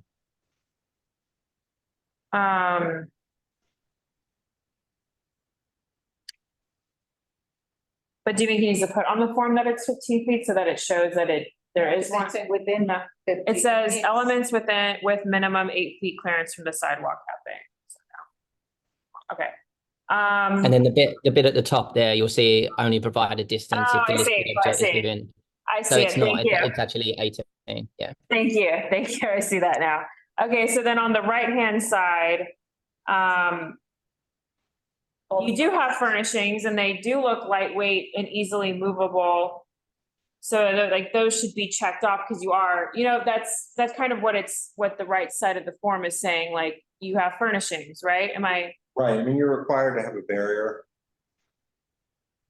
Right. Yeah, like the thin barrier, like the thing I'm waiting for is the marketplace to go live. Yeah, no, we I understand, wanna- yeah. Marketplace is live. It is live now. The DOT one. Is it? Yeah, it's live now. Oh, The mayor made a big thing about it. On this form, as in addition to adding the S06 street tree bed measurement, as well as the S22 primary building entrances, 2 of those on there. On the right-hand side, we would like, you do have furnishings and they are lightweight and easily movable and they're not affixed to the sidewalk. So if you could that needs to be filled in, just so that this is accurate. And are there going to be umbrellas, just anything like, that part that he's going to use should just be checked off. Yeah, anything here that applies, like if they're easily, if you have awnings, if they're easily removable, if they don't extend, like this just is not filled out on the right Yeah, hand. because So I don't want to currently tell you. says optional. Yeah, and I just don't want to tell you which That's- ones to fill out because I don't know. It's just not filled out. So if you could complete Yeah. it. Any other comments on that? Yeah, I was just gonna say, I think conceptually as well, are you gonna have an awning or any coverings? Right. And obviously I don't think anybody here is opposed to it or not. No. It's just a question of if you're gonna have it, et cetera. No, And, because it's like a historic building or similar, it would be not worth the hassle, in all honesty. right, and that, I'm just raising it so that we're, Right. Right. They also have the section for umbrellas and that kind of thing, so. I'm not, you'd have to have a pretty funky umbrella to Yeah. cover it. And then I guess for the lighting, anything with the lighting, if that applies. So if you could just, don't fill it out if it doesn't apply, but the furnishings, all of that should be filled in. I know that much. So, okay. So have we moved on from the sidewalk? Okay. Now let's go to roadway. As I mentioned, this is a neighborhood corridor. So let's go to that application. So do we want to start out, we guys will start out with the site plan. So as we understand, well, why don't you tell us? I don't want to put words in your mouth. Obviously there's something that exists there now. You've mentioned that you'll be taking it down and applying what you have in the site plan. Is that correct?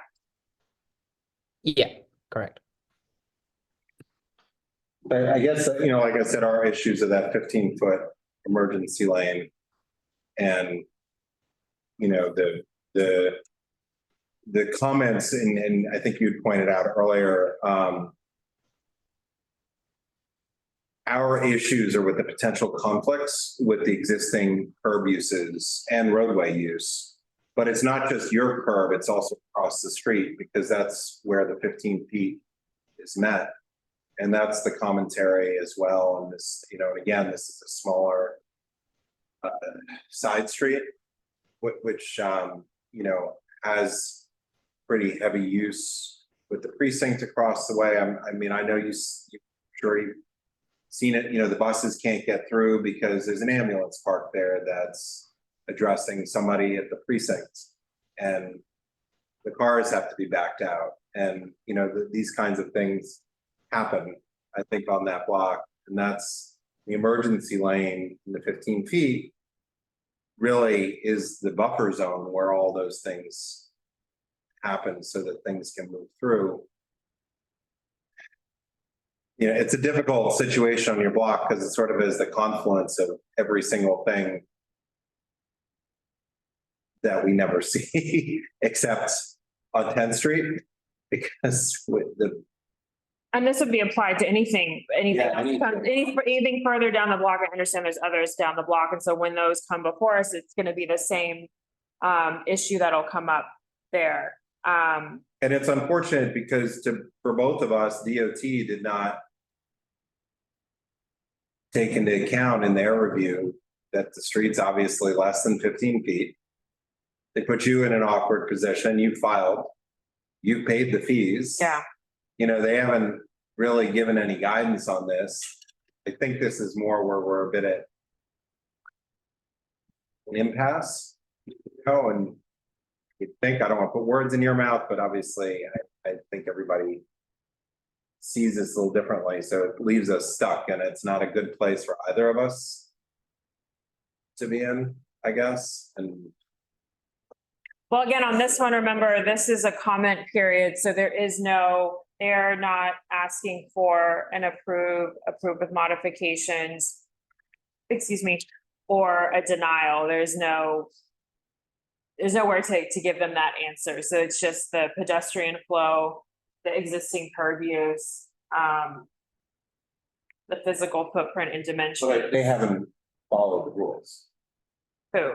Yeah, too. Right. And then an overall, there is room for an overall recommendation on that form, and then suggested modifications that we can add on there, but there is no, and for the Roadway Cafe, there is automatically a public hearing, so no matter what, so So just to clarify, it's a public hearing. Brian, because you were out there measuring with a longer measuring tape, Valerie's was It's only 12 feet. it's 12 or so. From that white line to the curb, is that less than 15 feet? About 15 feet? From the middle of the roadside of the white line to the face of the curb was exactly 9 feet. Then how do I have 11 feet? No, that's to the, I think that was to the face of the structure. Yeah, I'm talking about the other side of the street. No, I'm saying from the white line To the opposite to the curve. opposite curve. so if my tape measure went further than the 11 feet. Right, That measured 16 feet 8 inches. okay. So if there's a waiver, which there could be, Yeah. but we don't know.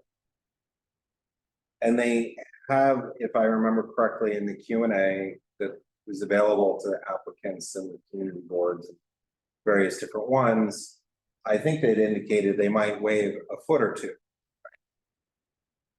So that would leave us with, if that were the case, let's say if it was 13 feet, that would leave a 3.5 foot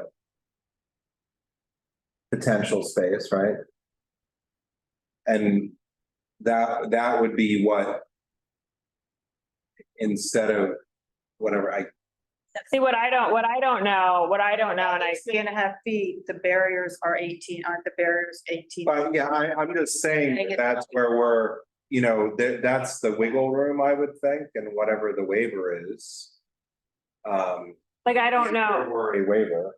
Well, I mean, either way, even if you were to cut out, like, if you were to, like, let's say, for what exists, and again, we're not here to adjudicate this structure, but just trying to think of what the volume of that is, like, even if you lose to, you know, go in, I don't know if the dimensions of what's existing match. With probably 2 feet. Let's say you get a waiver and you're left with 3.5 feet, which is essentially what the Sidewalk Cafe is. The problem with the roadbed is the dimensions of the barriers, where you can't just put a rope up that takes up no room. No, that's right. So it leaves you with 6 inches, maybe. I just leave it, you know, because you have a whole other situation in the roadbed where you might have to do the customization if there was a waiver issue. What's the customization? Meaning the table widths, the seat widths, fitting in with the whatever barriers. I don't know, whatever that would be left, right? And it'd have to include some sort of a little service situation, you know, room for that, whatever that is. But it's difficult because these plans don't seem like they're in the waiver situation, but we don't know. And it puts us sort of, both of us, in a difficult. Yeah, because for instance, I just searched what's the most common car, for instance, in the US, and it's like a Honda CRV, and the width of that car is 6.5 feet. So if someone was truly parking really well and they're actually on the curb, then they would be less than what this is. but the reality is people don't.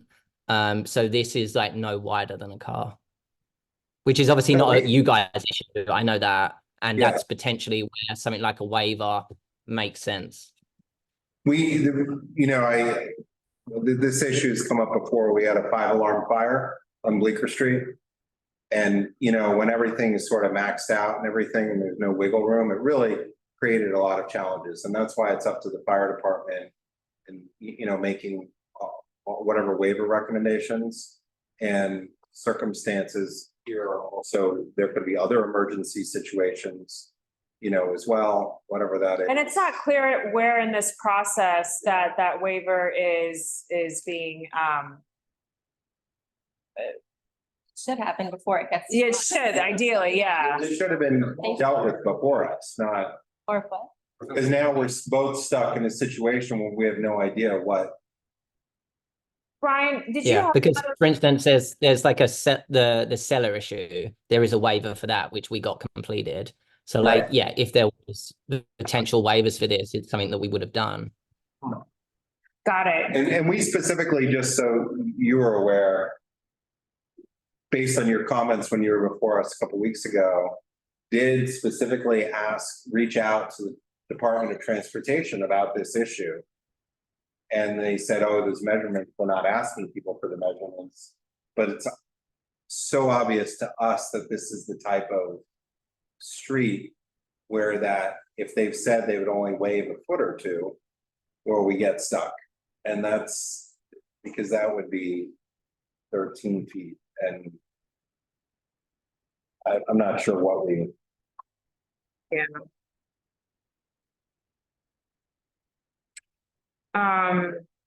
Guess we'll have to. Yeah, I don't know. But as shown, 3 tables, 6 chairs in the roadway. I guess some of the other questions just to flesh out, just because, if we're gonna, are you anticipating having electricity in the roadbed? No, I think based on obviously like nothing being enclosed, I don't think there's a need to have that. Like if we need lighting on the tables, it will probably be like electric table light, which won't be needed to be connected. Okay. And as far as like any coverings, any awnings over. Yeah, and again, I don't think there's anything missing from the left. Was there anything missing from the left side of the form that I have up for the roadway? So then I would say, again, that right side of the furnishings, they're gonna be lightweight and easily movable, check furnishings, and then if you could confirm about the flooring.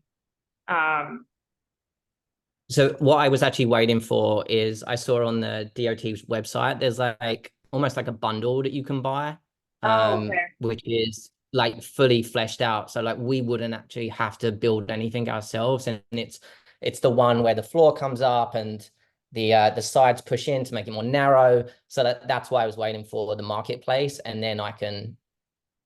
So we'll just need to know. We'll still need like this filled out, knowing that it's going to comply with all that. Then it seems for the flooring, you would check off flooring, check off durable lighting, durable, the flush with the curb line. It's just we need that filled out because we can't. Because the marketplace is up now, and so we just need that right side filled out.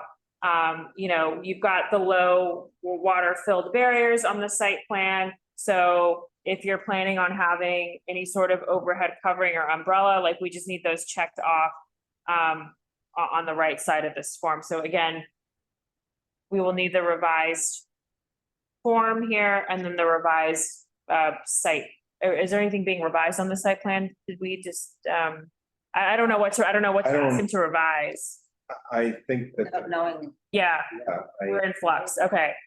So if you could just give us an updated version of the form for the Roadway Cafe as well, where you've just checked off the flooring, any furnishing, anything else you're intending on putting on there on that right side, that would be great. So you're saying that really it's DOT's responsibility to check the 15-foot emergency access. I mean, that Yeah. should be done before it comes here. That's right. And we tried to, Yeah, we've asked, we've asked.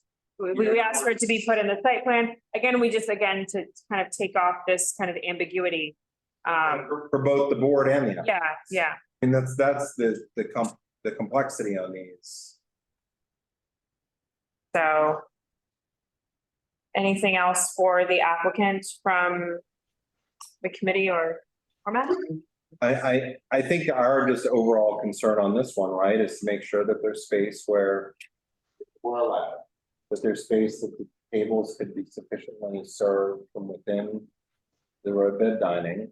I think if it's a single row and these tables and chairs all fit, I think it's just a question of whatever the allowable width is and whether or not there's room to service that and that. I'm not sure, I mean, Mark, I don't know if you know, Valerie, if you know, if this goes back where we don't have any of the waivers here, is it deemed incomplete and it stops the process until it's fixed? That's a good question. Hasn't come up yet, of course. Right. But the surmise would be that if they sent it to us, they think it's complete. Therefore, I wouldn't bet on the fact that we could convince them that it's not. Well, they don't know. They didn't take the measurement. Right. And it's completely obviously not. I'm not doubting that. Yeah. No. It's a process question, not a fact. Yeah, well, I think the applicant and we are willing to discuss this. We just don't have anything to discuss at this point. On the roadway. Yeah, and DOT doesn't seem interested in having. One thing that hasn't come up that's not on the form either is, but it is in the rules, is like the containers, like where the container trash goes. I guess it just, I know. There was a thing in the rules about how much of the frontage you could cover. Something about if you. Well, yes, that's true. And I It's noticed covered, that yeah. they don't go to the property line. Right. So there's 18 inches on Yeah. your side of the property line and 18 inches on the other, then it seems to meet the space between. Yeah, and I know, right, and I know, Ryan, that there's a lot of motorcycles that get parked, on that part of 10th Street all along. And there are some, I think, right next to you currently, so that's kind of interesting. And that raises a good question. What happens with the trash now? With the residential, with your guys' trash? It's collected in like the secure bins, and then it's brought up at 11 p.m. each evening, or for pickup days. And where do they put it? We currently put it on this side of the other cabin. On the So back over here. side, This way. the west side? Yeah. Oh, yeah. Yeah. On this side? Yeah. Oh, yeah, long day. Okay. Ryan, is there anything else you want to tell us before we go into our business session? Or any other Nope. questions or anything? Okay. I really appreciate the conversation this evening. Thanks for your patience with us. All right. Thank you. You're welcome to stay. Yeah, you're welcome to stay. And listen to this. Huh? Oh, well. Thanks. We don't need any free business. All good. All right, so with that, we're gonna move into our business session. I'm going to plug in my laptop because it is on its last. There, so it is 8:42 now. So how, hi. Do you want to start with this one and then go to Oscar's place, or what do you want to do? What do y'all want to do? I think we can go to Oscars because it's. Real quick, yeah. Move on to this. So, so for Oscar's Place and Sidewalk Cafe, we compared the site plan with the proposed site plan. I mean, I can pull them up in a second, but, so I don't think there was anything, they were very similar, to what was allowed before, which also conforms to the current rules. So, I had drafted a quick resolution, and just have like, whereas the establishment participated in the pre-pandemic, and this is mostly to educate the board members on that. So I have that in there, that they do have an executed stipulations agreement with CB2 and New York State Liquor Authority. I believe they have an on-premise license, wine. And just stated that the proposed sidewalk cafe plan mirrors the site plan that was used in the pre-pandemic BCA sidewalk program, that the establishment's located on a regional corridor, which has a required clear path requirement of 10 feet. And then as far as comments on physical footprint and dimensions, pedestrian flow, or potential conflicts with the existing curb use, do we have any comments to add in there? The only issue I think is keeping clear drop-down ladders. Okay, But I also was just gonna say, we have a significant number of pre-existing licensed sidewalk cafes, especially with the same operators. We have 700 to 1,000 applications to hear. I think it's something we should all think about, not to necessarily discuss tonight, but that these just be waived if they're. the site plan is similar. If it's comparable, because we simply, it's 8:45. Yeah, we did take a lot of time. And we have to have a process of moving through some of these, and unless there are complaints, there or something specifically has had issues in the past, and there's not any sidewalk cafes that we've had Right. issues. It's a challenge, to get into a lot of the smaller details. with Right. those, because the larger issue is the neighborhood's been widened. And I think that's the area where most of our attention. Okay. Yeah, there's no place in this to say anything really qualitative, is there? I mean, what you had mentioned before about this being a good neighbor for, what was it, 25 years? Right, that really has no place on here. Okay. I didn't so much mean it as a qualitative, just that It's an existing. it's following the existing there following, conformed with the rules and Yeah, it's right. their architecture. The difference is that those plans are all stamped by an architect. So the measurements are pretty, Yeah, I can. and all the board hasn't taken issue with them. I don't think we have the resources. Well, and I feel that we clarified that any differences between the existing conditions, the photographs, or what we observed about the placement of planters and the tables and chairs. And basically, we are able to dismiss that, say they're going to conform to the plan and that it conforms to the rules. And I think it's as simple as, to me, it's as simple as that. Yeah, that sounds right. Okay. All right, so that's on that one. So let's move on to 242 West 10th. Do we want to take the sidewalk first and then the roadway? I mean, so it sounds like we're asking. Yeah. It sounds like we're asking for a reduction to 1 table and 2 chairs, revised site plan that reflects that. Bringing to the tree pit seating removed. And then the revised form that indicates on the right side, the furnishings and anything else that they're applying. And then on the left side, the tree bed measurement, that being checked off, the primary building entrance, there's 2 of them, those 2 measurements checked off.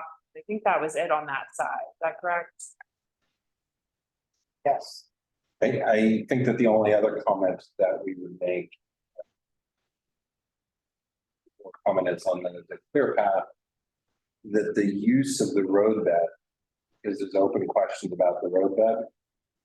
That we would not want to see a conflict of improper service. To the roadbed, because that would then interfere with it. With sidewalk, Yeah, because even though they're separate applications. you write something for me on that? Yeah, I mean, I guess, yeah, it's pretty much that's the issue, right? Is that roadbed's not set up with enough room, it ends up that they're serving them. The clear They path serve from the sidewalk, is, that's an extra issue here in residential. Sidewalks. Because it would cause them to serve from the furnishing zone, right? having that 8-foot clear path is dependent on having that furnishing zone remain empty. And that's why carrying these together was important because of what the sidewalk cafe then impacts and where that roadway service is happening from. Right, and whatever they might allow in the roadway. But- Not the sidewalk cafe. That's a roadway. That is a point that should be made about the roadway. It's No. it's a potential, related to potential conflicts with existing curb use, so that could be. That's where that, And That's on both forms, right? and that's on the sidewalk, so that's, you can say that could be a potential conflict. I think There's we a could higher- do both So if you're places. gonna talk about potential conflicts, you have all kinds of conflicts on the roadbed because you have all kinds of street activity going on. yeah. I mean, And then, do we want to enumerate what's there? You've got the police, right? I think that's Maybe. Yeah. Great, Shirley, you're right. Maybe in the whereas for that one. And surely just, I don't think there's any other streets that have a concentrated activity on such a narrow street that I can think of, that in our community. So shouldn't we be putting all that into the commentary? Yeah, I There's think we commentary there. I agree that we can put the commentary in for the sidewalk and we can put. Yeah, yeah. commentary for the roadbed. Cause I mean, I don't know how much it will affect what DOT decides eventually, but there really are conflicts and problems on that street and on the sidewalk too, as the residents have given evidence of. I guess that would come under cafe set up physical actions because the whole group. And I think that the comments are all relevant because if you cross over too many things onto it, none of them can stand alone without exacerbating all of the uses. But if there were just one, it would be less of a concern because there would be clarity that 8 feet could be maintained without crossover uses on both sides. So, You said right. my piece. Go ahead, Shirley. No, I just said I've said Okay. my piece. I feel that this is a totally inappropriate installation to have, period. Whether it is on the sidewalk or on the street. And there are so many extenuating circumstances. But I guess I was also saying was that if there is the possibility that no matter what we say in our comments, that DOT is still going to go ahead and give them the permit, then we have to be a little more modifying, I guess. Yeah, I've spoken to people, quite a few people about this, right? And I think what we're gonna see, and it's the same thing I shared with Mr. Reynolds, is that having a table and 2 chairs in front of a lot of restaurants on our residential side streets is going to be a norm. We've heard over the years how important that is to businesses. Yeah. But the issue is to make all the clearances beyond the table and chairs starts to really create a lot of impacts, right? But I think that minimal amount when the clearances are all there is something that, is something we shouldn't be against necessarily. How? And- because of all the things we've heard, I mean, for years. You know, But it's, The roadway is different. well, and it's different, right? When you look at what Oscar's place has and obviously it's a wider street. And having barriers there makes sense, but also there's so many, because of the scale of our neighborhood. And I understand it is the rules to have the barriers, but the barriers on a smaller sidewalk, big houses, or, you know, it's so much more delicate if it was just two, you know, light little cafe French tables and two chairs instead of having to demarcate, you know, where it's just people sitting. But I understand the service is lane is very important and all of that, and then that's where you need a barrier, and I get it, but from a whimsical, I guess, like aesthetic, it looks nice just having a nice like a table the size of what was in the photo that Stella shared. Like that and two chairs seems so innocent to me, and I think it's unfortunate that just can't be what is there. But I know people don't share that. That's not what the rules is. The rules ask for a barrier for a sidewalk cafe. So whether that's two light tables or We have to recognize that those barriers are very important. Yes. Because we have seen with the temporary program that if it's just tables and chairs on the sidewalk. the service. They move- Yeah, they move they out do. into the Yeah, they do. pathway. They do. Very uncontrollable. Yeah, I know. Anyway, so I mean to digress. So sidewalk cafe for 242 West 10th, is it approval with modifications? Right, okay. I have one question. Yeah. Brian. You said that from 8 feet from the edge of the Mhm. tree pit, so that's here, 8 feet would go where? To the Well, middle? I simply did the radius with the Mhm. tape measure from the corner of the tree pit Right. or the bench at the tree pit. Mhm. And it is almost exactly 8 feet to the To the middle? face of the building, Uh-oh. that step. That's a good And photo. so it This is on basically, their application. I basically struck an arc Right. from the tree pit. And in order to, the 3-foot-6-inch Mhm. portion of the sidewalk that they want to put the chairs, Mhm. that intersection Mhm. of that barrier that would be sitting on the grate or the cellar door, and the arc with the 8 feet came at about this location, which is about where the center of the window is.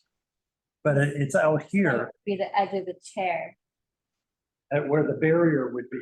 That's where the barrier would be. I wonder. Got the two chairs in there, yeah, but they're just, I'm not opposed to still asking or saying that it should just be 2 tables and one table and 2 chairs, but I'm not sure if they're gonna be able to create a site plan that is then still 5 feet from here. So We'll see what they do. We're gonna have to measure it again. Okay, I don't have the capacity to do this, especially before tomorrow. But if somebody were to go and meet with Mr. Reynolds and get out the shop and see exactly what it is, so we can all agree to it, or, I mean, it is or isn't, right? It's not it either fits or it doesn't fit. And if there's some concerns, then we should see if it's feasible so that we're all on the same page. I think it's important, that we're on the same page with the applicant, they're on the same page with us, if it fits. And we should know this before, because if it doesn't fit, then it doesn't fit, right? It's not a. it's pretty black and white. Yeah, and- It works or it doesn't. And I say this because over the years in the board, I've watched, we have a few places that have 1-foot tables that attach to the building in order to meet the requirements for the previous Department of Consumer Affairs sidewalk licenses. So that's how specific and Do they get it to work? yeah, and there's not an architect and all these other things, but I just think we should all be on the same page. So I'm just bringing that up. I don't know if anybody has the option. Everyone's looking at Brian. I'm not sure if you're saying that it would make any difference if we mark it out and determined all of these measurements. Does that mean that we're gonna change this? Well, we would know that it Stella's point is we don't know. Right. And so if we approve with modifications, because we don't have the benefit of time in this case, that it's easily determined. It's only a couple of measurements. Right. Right? This came up last night. The language, you know, we can't do a deny less. Right. Right. So You can just we have do three choices: modification. approve, deny, or approve with modifications. Or the sidewalk cafe. Right. So we're talking about, We can't put a. is the condition on something. language of modifications strong enough for us to put these stipulations in? Well, what the form is that if we agree with the applicant, which is why the applicant is the partner in this process, because we both want to agree and that's how it moves forward, Right. but you know, people may not be aware, but Stella visited every single sidewalk cafe during the pandemic. That was In Council District District Three. 3 and in CB2, which is a significant number, and as part of that process, you really have a good sense. The comment is, does it fit or not? We still don't know. Maybe one chair, one table. But One chair with. or just what's the box of a customized situation, which I think that Mr. Reynolds is, you know, these are both of our learning curves for everybody. I'm just, I have another question. If we approve with modifications, they come back with a new site plan. That's not how it works. Well, We don't see another. there's no coming back to us. It would have to go be on, So then if it doesn't fit, but if it turns out that it doesn't fit, the two chairs and one table, that will be resolved if DOT goes and measures and enforces and decides actually. Yeah, so what, They thought this was okay. right, So- right, so there's another thing too. We actually have 40 days to comment on this. we do. We do on this. We don't have 30 days on the roadbed, but We do need to vote on it for. It's a cafe, the sidewalk is different. yeah, and so we do have time if we wanted to push this out, you know, to the next full board. It is within reason, but I mean, this is just a part of the growing, And the only thing- figuring this out Well, is what are we gonna do? Because Right. we just had two. Not, that's the logistics of it. oh, I and we I did am one. now getting the impression that with just those three choices, approve, deny, or approve with modifications, I'm not comfortable with approved with modifications.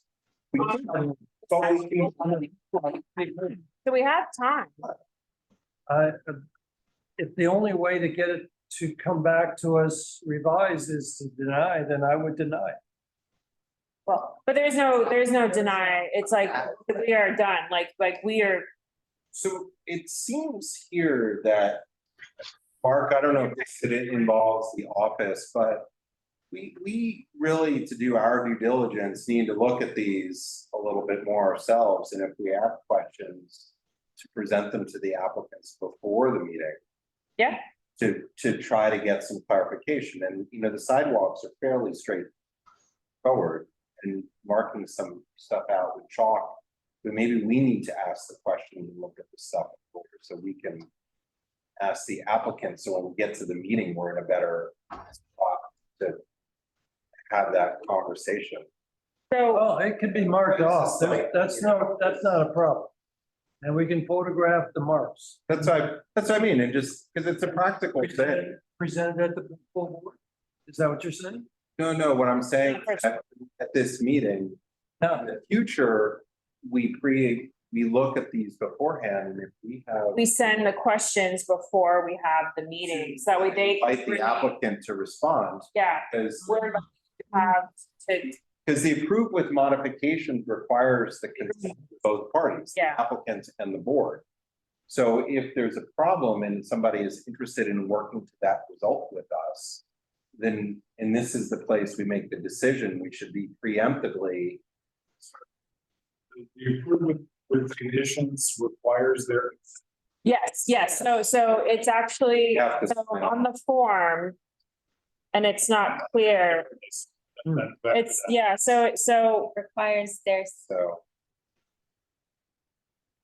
yeah, so again, on this, I guess we have to send them, the It's either form. it's either the applicant acknowledges the So applicant. they need, so when we turn this form in, we have to have the applicant. Name, sign, date, and then we have to check whether or not that they agree, and they sign that they do not agree. they don't Right. agree, then what does Well, that mean? As I'm reading it, it says that there's a box to check for they don't agree with the modifications. Right. Right. So I'm not sure what you're. So Well, there's actually, two. I'm not sure if we agree with one. So one, we're talking about the form and what's being asked to be provided to DOT, and then the other thing is we're saying as a process, what we want to do moving forward is we review when we invite the applicant to let them know that they will be on the agenda at our meeting, that with that will be a PDF of questions that we've sent for the office to send, that are specific to that, like, hi, we're having a hearing, here are our questions. It's Right. just- They bring- Articulated in this application. Yeah. For the sidewalk. We have a residential doorway to the west. We have a tree pit to the east. And those measurements of wherever those, one's a straight line measurement in the door. The other one is an arc within there and an 8-foot clearance. So within there, you fit a rectangle box. And that's the resulting space for a table and 2 chairs. But we're talking about But we don't know the dimension of that rectangular box. And Stella's point is, well, I don't wanna agree to this if it doesn't, the box is reasonable, it's not gonna work. So we can't even take a position. We don't even know what the size of that box is. Because. But we could have asked, Reviewing the but requirements. when we invite them, that we're having them on the agenda to. So 2 things, I guess. One is if the application doesn't tell you whether or not it conforms to the requirements, then isn't that a basis for denial? Yes, It is. but, We're trying to work towards a solution. Okay. right, So that way, because So then, so on the turnaround of 2 days with full board this week, maybe, no, and I'm just saying, let's play this forward. this is Imagine gonna that's how it happen always- again on a full board week, right? This is gonna happen So again on a full. for a sidewalk cafe, which we have 40 days, so we will always have, a little. So that But was, this is an unusual circumstance where you have 2 full boards that you could get this into. Yeah, right, But we can't count on that. well, with Pretty much 40 we- days, Pretty much. the week before the full board. No, if this came up on Friday of this week, we wouldn't have 2 full boards, we'd only have. No, but we would have the time to ask the question. yeah. go back. We'd have time to before we invite them in 2 days, like, That's because we had 2 of these, not Yeah. 22. yeah. So But even we knew this was an issue before, that's why 5 or 4 different. we all wouldn't measure, Measure. yeah. Which again is wonderful, but probably not gonna be your process for everyone, right? You'd be surprised. You'd be surprised. You can read the block. Be surprised, yeah. Okay, so that's a process thing. I'm so for instance, moving forward, but again, we had 2 from 1 and it's important that we heard both of them together. But and we could probably in a day or 2 send our questions because we had them before this meeting pretty much. As well, or even send them like we maybe could have gathered them and sent them yesterday. And these frankly are the concerns that we've heard for 3.5 years. Yes. From residents. And what we want to do is to ensure that when we get to this meeting, because there's not that it's a real discussion, and that the applicant. it fits or it doesn't fit, we've communicated the measurement concerns before the meeting. So that way the applicant. This is not what DOT is doing. But we're trying to get this right for everybody's benefit and not say somebody can't do something. But this would allow, can I talk? This would allow us to accelerate to a solution much faster because we've given the applicant the tools of what we've seen we need answered at this meeting, and that they can come to us with a very educated answer that would drive us to a solution faster. Am I right? So the request of the office then is that we take these measurements or go visit. We will all look at the application. Yeah, well, I mean, I can turn on the volume. The bottom. We get stuck. Questions. I'm not saying that's not. You know, We have follow-up, we have questions when we get the applications that we may want the office to reach out and ask. Yeah. But that's- We will provide those. Yeah, it's the thing that you have to have memorized to do. It's that we are just kind of we're just talking about the process together, how Yeah. we would want to, yeah. You know, when I first saw it, I actually gave you. You did, yeah, my we all kind of thoughts had our first. Things that don't look like they fit, so, Right. yeah. So what I'm hearing, so now I think we've kind of talked the process through, right? So what I'm hearing is Oscar's Place, we have a resolution for tomorrow that will get voted on, even though we have 40 days, there's not much left on that bone, right? Okay. Roadway, we have to respond because we will miss our opportunities to comment. That's okay. That's fine. There's a lot of outstanding. There is no approve, deny, approve with modifications. The applicant does not sign that form. To my knowledge, let me just pull that up. So I'm just. So do we want to? So they don't sign that form. It's just, we sign that form. And there is no approval. There's just, there is an overall recommendation for the cafe setup and there is suggested modification. But if we were gonna move on to before we finish the sidewalk, I think let's talk about the road bid first. Let's make sure, because Mr. Reynolds is still on. Okay, so on this.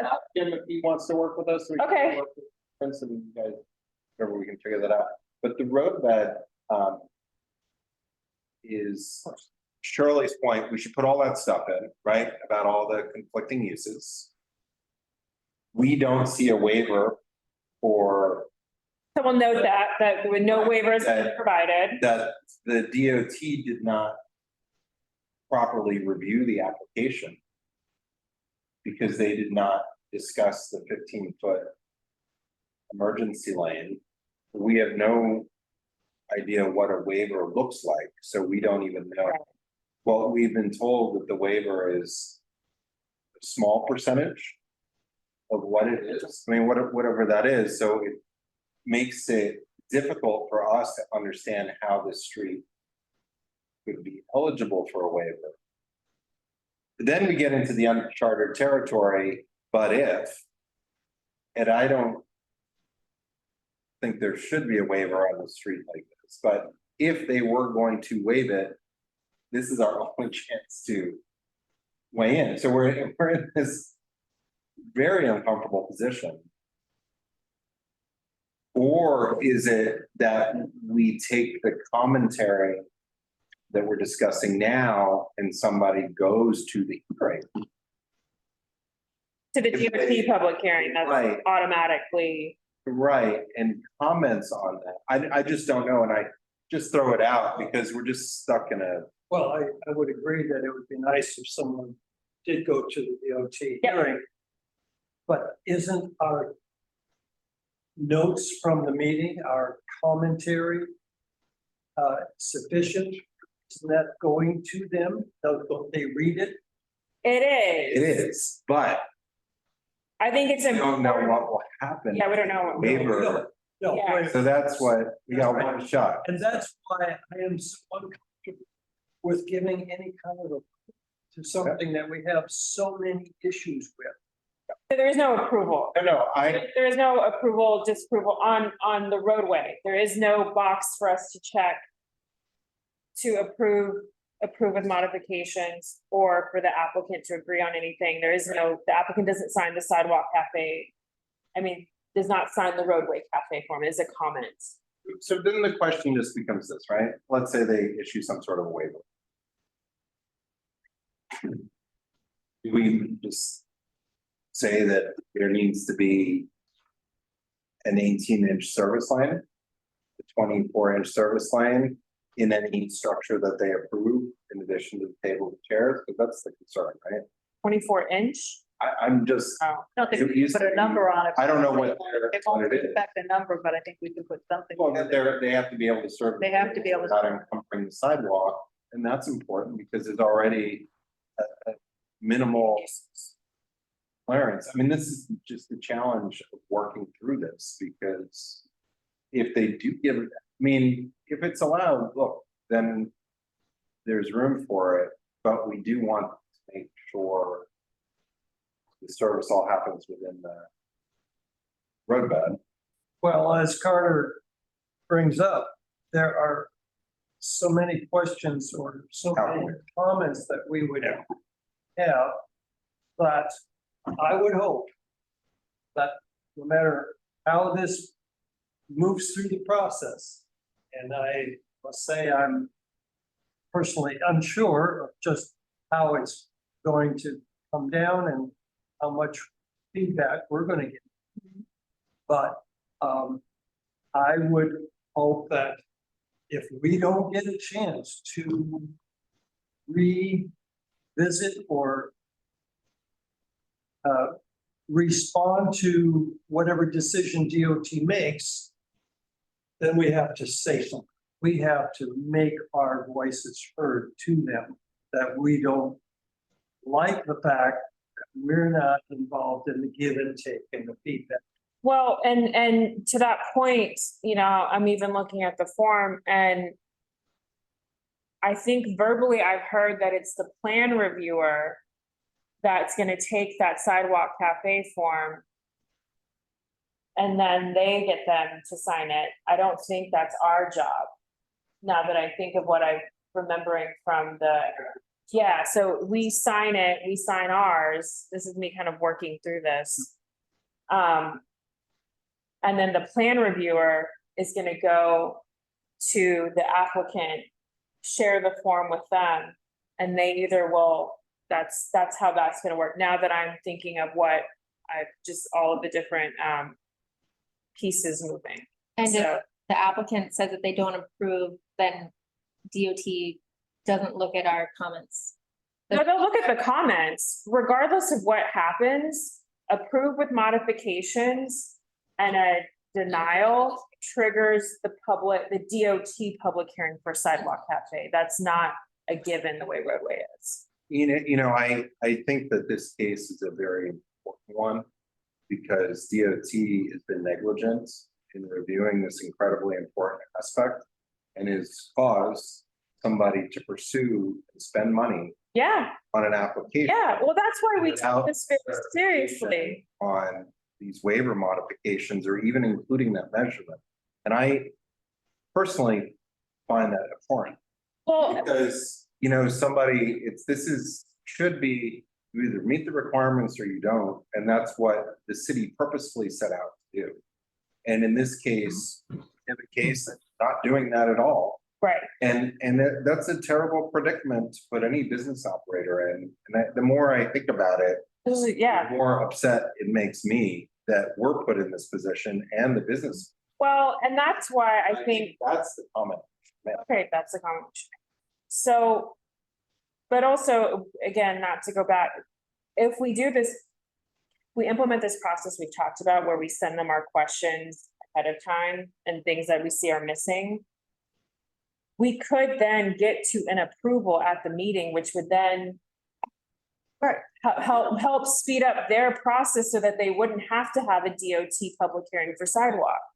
It's true. right? I mean, I'll again. tell you, just to Carter's point, my biggest frustration with the temporary program was DOT was given the enforcement and did not do any enforcement. And I mean, it was a total failure. And so they promised to hire more enforcement agents and to actually begin to enforce what is now the permanent rule. And to see that they are not following through, that they are not, in fact, enforcing their own rules as they should, is very, very, it's Frustrating, Well, and odious. continue on, you know, and I will say to the point, and I didn't bring this up earlier, and we do need to ask Mr. Reynolds if he's still on, if he wants to work with us on the sidewalk before we make that decision. But I will say, and I forgot to bring this up, that, that if you do see something or that you make a 311, because it's important to get that logged in. If you see something with a photograph or whatnot, but I did look on 311 for the outdoor dining complaints, and I did see 3 that are open for 242 West 10th for the street zone blocked and for the sidewalk zone blocked. So I think there's 2 on 1 and versus 1, so there's 3 total for what is currently there.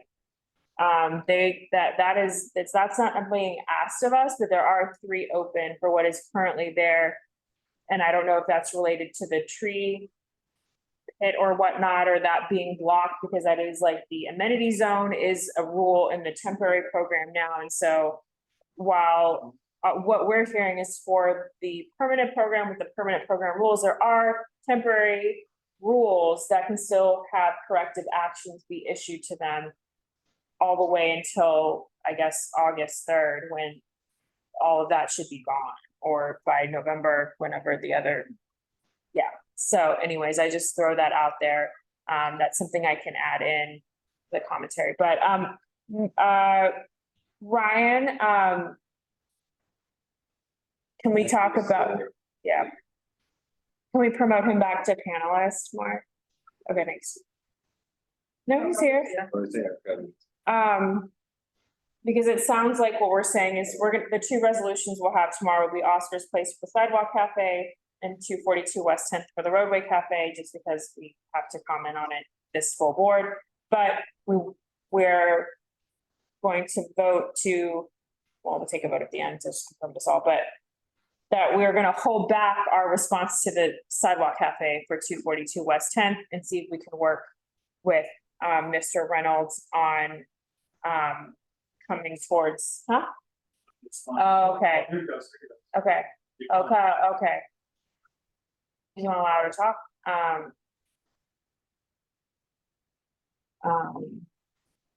But if, okay. Brian, if you want to unmute, we're considering holding back the Sidewalk Cafe response so that we could work with you on that, though we are still asking, pending in the roadway, all the other things we asked for, but we have to respond to that. But we'd like to work with you on the Sidewalk Cafe. I don't know if he's gonna respond or not, but saying he declined to be. okay, well, he's can't unmute, but okay, so maybe he doesn't want to answer. So okay, so that's, I think we can still push it over, because this committee, we don't need to hear from him, but you guys are interested in knowing, because I think that's important. And you know, this, you know, I think I'm gonna speak for everybody, but I mean, you know, we've all done fairly intensive reviews here on the board and participating in things, and I feel like we all are interested in, right? And this is the first one. so there's no, I mean, is there any expectation on the Sidewalk Cafe for him to submit anything back to us that we ask of?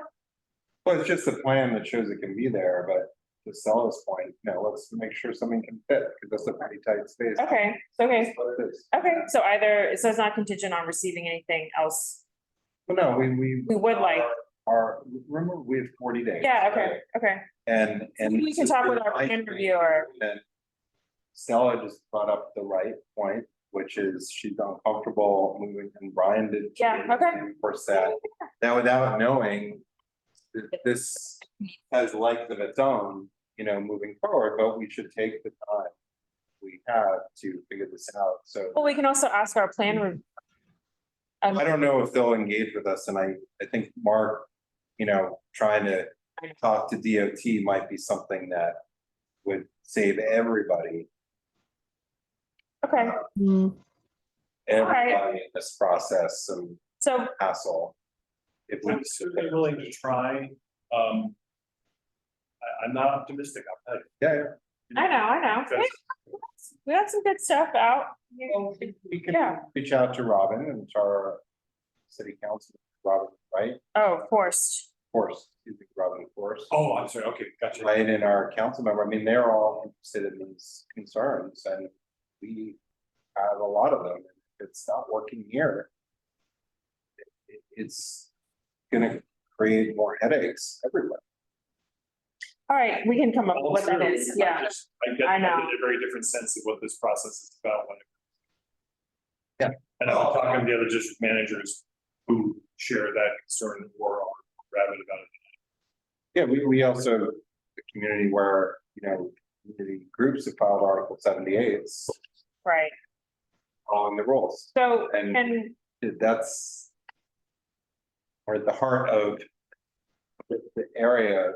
That- so really quickly, can we, thank you. So can we take a vote that we're going to, present, that we are Oscar's Place sidewalk, that we are approving? There are no modifications. Great, we will have a resolution for full board. So everyone agrees with that. Shirley, you agree? On Oscar's Place? To approve, on Oscar's Place, the first application? Oh, yeah, of course. Okay, great. So we'll have that resolution for tomorrow. And then for 242 West 10th for roadway, we will comment and have that for tomorrow. I had one other idea. I don't know if it would go into our comments for the roadway or if it's just something that we can talk about on our own and just complain about, but if we were to suggest to DOT something about the waiver, this goes to your point earlier, upset that the applicant wastes their money, their time on something that can't be. I'm wondering if there's a situation where an applicant, there's a 14-foot roadway or emergency lane, and they say it gets added, like a line gets added where they put the distance and they have to say 14, but they're like, maybe I'll get the waiver, I would suggest to DOT and FDNY to make a map of streets where FDNY would waive it. So that, again, if they're in a 14-foot street, the applicant knows ahead of time, I'm still potentially eligible. It's just, this is not a total waste of my time and money. That should be a simple. Yeah, it could be, yeah, Or something. yeah. I don't know that they would care. Well, But but it's good it, to bring it up because yeah. people will start bringing, this is gonna start to be a problem. I mean, it's gonna be a big problem and then applicants are gonna get upset because they're spending their money for something that just won't work. And it should be very clear, they're not giving waivers over a certain amount, that's kind of black and white. And they shouldn't be spending their money to do something. Okay, really, Is that something that I should be talking to our liaisons, like through boroughs, brother district service cabinet? Yeah. When I reach out to my DNY con. I mean, it's unclear to us at what point or what department DNY is doing that. That's. Yeah, no, that's a brilliant idea, so. It's just at least in our district. in our district, I mean, we're concerned about our district. We have a significant number of stuff. Yeah. And Right, so, even if it doesn't go to, and so for 242 West 10th Sidewalk, we're voting to hold that. I don't think we're voting to hold it, is that we're gonna recall it. To continue the discussion. I have to put that we voted to not put it forward. Or no? Or No, just we- holding, we just put it to hold, okay, The committee, To hold, we did not vote on okay, one of those three categories that Right. they come to. is there any other, I guess that was kind of new business. I have one thought. Okay. I guess this would be in a separate, or this one probably is even less reasonable or realistic than the first one. But what seems more and more obvious is that we really need the architectural diagrams. Just Oh, having, Absolutely. I just agree. like abstract, even this one that looks like it's Scale. closer, it's not to scale at all. No, it's not, no, I know, because I'm not, yeah, no, I get it. Absolutely. No, yeah. Just in general, that is gonna bother me throughout this whole process. And I wish that, I don't understand why that wasn't included in their rules to begin with, and I understand, I mean, yeah, I understand, Yeah, Yeah, I mean, that was required for the original Sidewalk Cafe program. I mean, I will tell you, I mean, it's to lessen the cost to a business to participate. I'm not saying that's why, but I will say, and I think Donna and Carter can probably speak this, even Brian, that the lawyers that deal in this are saying, hey, we have a stable of architects, you really should, you're investing in this, you're putting money up front, you should get it properly measured. So they are being advised, even though it's just not a requirement. I completely agree with you. here's something to think about,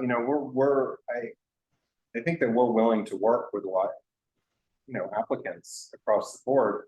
I think that we might want to write up something and say, and submit whatever you want, DOT, but you don't have these measurements, I'm gonna call it out.